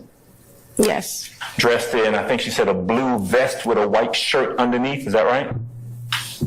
It says on this report, I don't remember what it said, but right here it says, operator typed it in. Mm-hmm. She advised she was in a couple sister line gun. Black male, black shirt, then a black male blue jean, vest with a white shirt, tan pants. Okay. So we got description, I think, of 2 people, if I'm hearing you correctly. Yes, sir. Black shirt, blue jeans, blue vest, white shirt, tan pants, right? Yes, sir. Okay. Now, so that's at least 2 people, but multiple people in a car, but the officer makes reference to one person being arrested later on. One person being taken into custody. Am I right about that? Yeah, advised he had one in custody. All right, got you. Okay, so is there, tell me if you know this, is there a separate either detective's report or police report that would have the name and identity of the person who was taken into custody? Would that be somewhere? It should be on the officer report, okay, not the CAD. Okay, so the officer, as far as you know, because you're the custodian of records, would have prepared, or should have prepared a report, right, that would then become part of this case file, for lack of a better word. I'm custodian of records for 911 Center, the CAD report. I'm not custodian of records for the officer report. 2 different systems. Okay, got you. Okay, so you don't know anything about, well, let me finish the question. You don't know anything about the police report or any information that would be in a police report, a detective's report, or anything like that, right? No, sir. Okay. Did you receive any, was there any additional radio traffic other than what we heard? You heard one officer. Any other radio traffic come in for this call? 911 and police radio is recorded 24 hours a day. Mm-hmm. This was 2016, so I can't advise you because we don't have that audio anymore. Okay. After 5 years, we don't have to keep those audio. They purge on their own. Okay. So do you know whether or not there was any other radio traffic surrounding this incident that we just don't have? It should be radio traffic from the carjacking. Okay. When the dispatcher dispatches unit out to that location. Okay. And that would be the communication between the radio dispatcher and the officers that are being dispatched, right? Yes, sir. Okay, that's not what we heard a little while ago. You heard the chase from unit 3309 when he pulled out on the vehicle. Okay. All right, now this is back in 2016, and I understand you weren't the one who took the call, right? You just essentially pulled these records for use in this trial. Yes, right? sir. Okay. No, you have no personal knowledge of what, if any, connection this incident from 2016 has to do with any individual here in this courtroom. You don't know that? I don't know. Okay.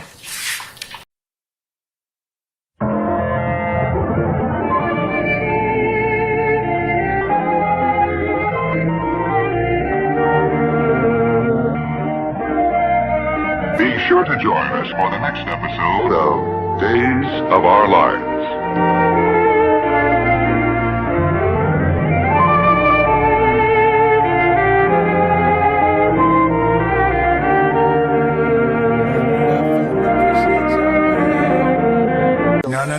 No. Why didn't you, as an officer of this court, tell me? And that's not what the point is. The point is, you as an advocate, is you should have told me. I got a problem with you now. I got a problem with you now. I would suggest you don't say any more. Now you want to have it both ways. You can't do it. Both sides have an equal responsibility under the rules. It's a professional responsibility. All right, have a seat, sir. Thank you. How fast things have changed. How fast things have changed. How fast things have changed. Now I see you running, coming for my come up. Broke out all your shackles, turned it to some armor. Used to be the judge, but now you have no honor. To die with your pride is to live with all your karma. Now you understand. Now you understand. Another night of trial. There's a lot of public health development. All right.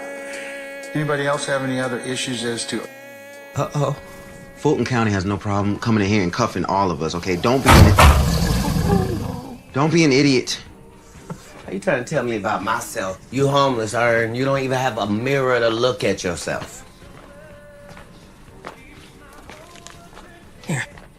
So I know you all about your principles. But can we please listen to Ern so we can get out of here? It's 4 cops on the other side of that door. You know if they come in here, they're gonna get your ass on a whole lot of other shit. You lying ass bitch. I knew it. Mama, I hate you, Will. Don't you never come back to my house, And I hope they blow your motherfucking ass to smithereens. You better hope they do, bitch. You better hope they do. This nigga kidnapped me.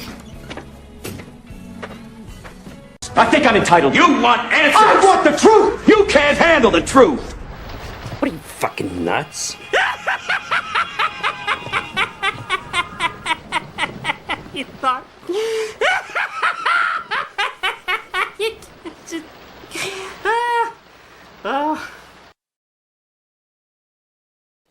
Yeah, appreciate y'all all. Appreciate you, Kels. Appreciate you, Shaw Diggy, Julie Horn, Tall Glass.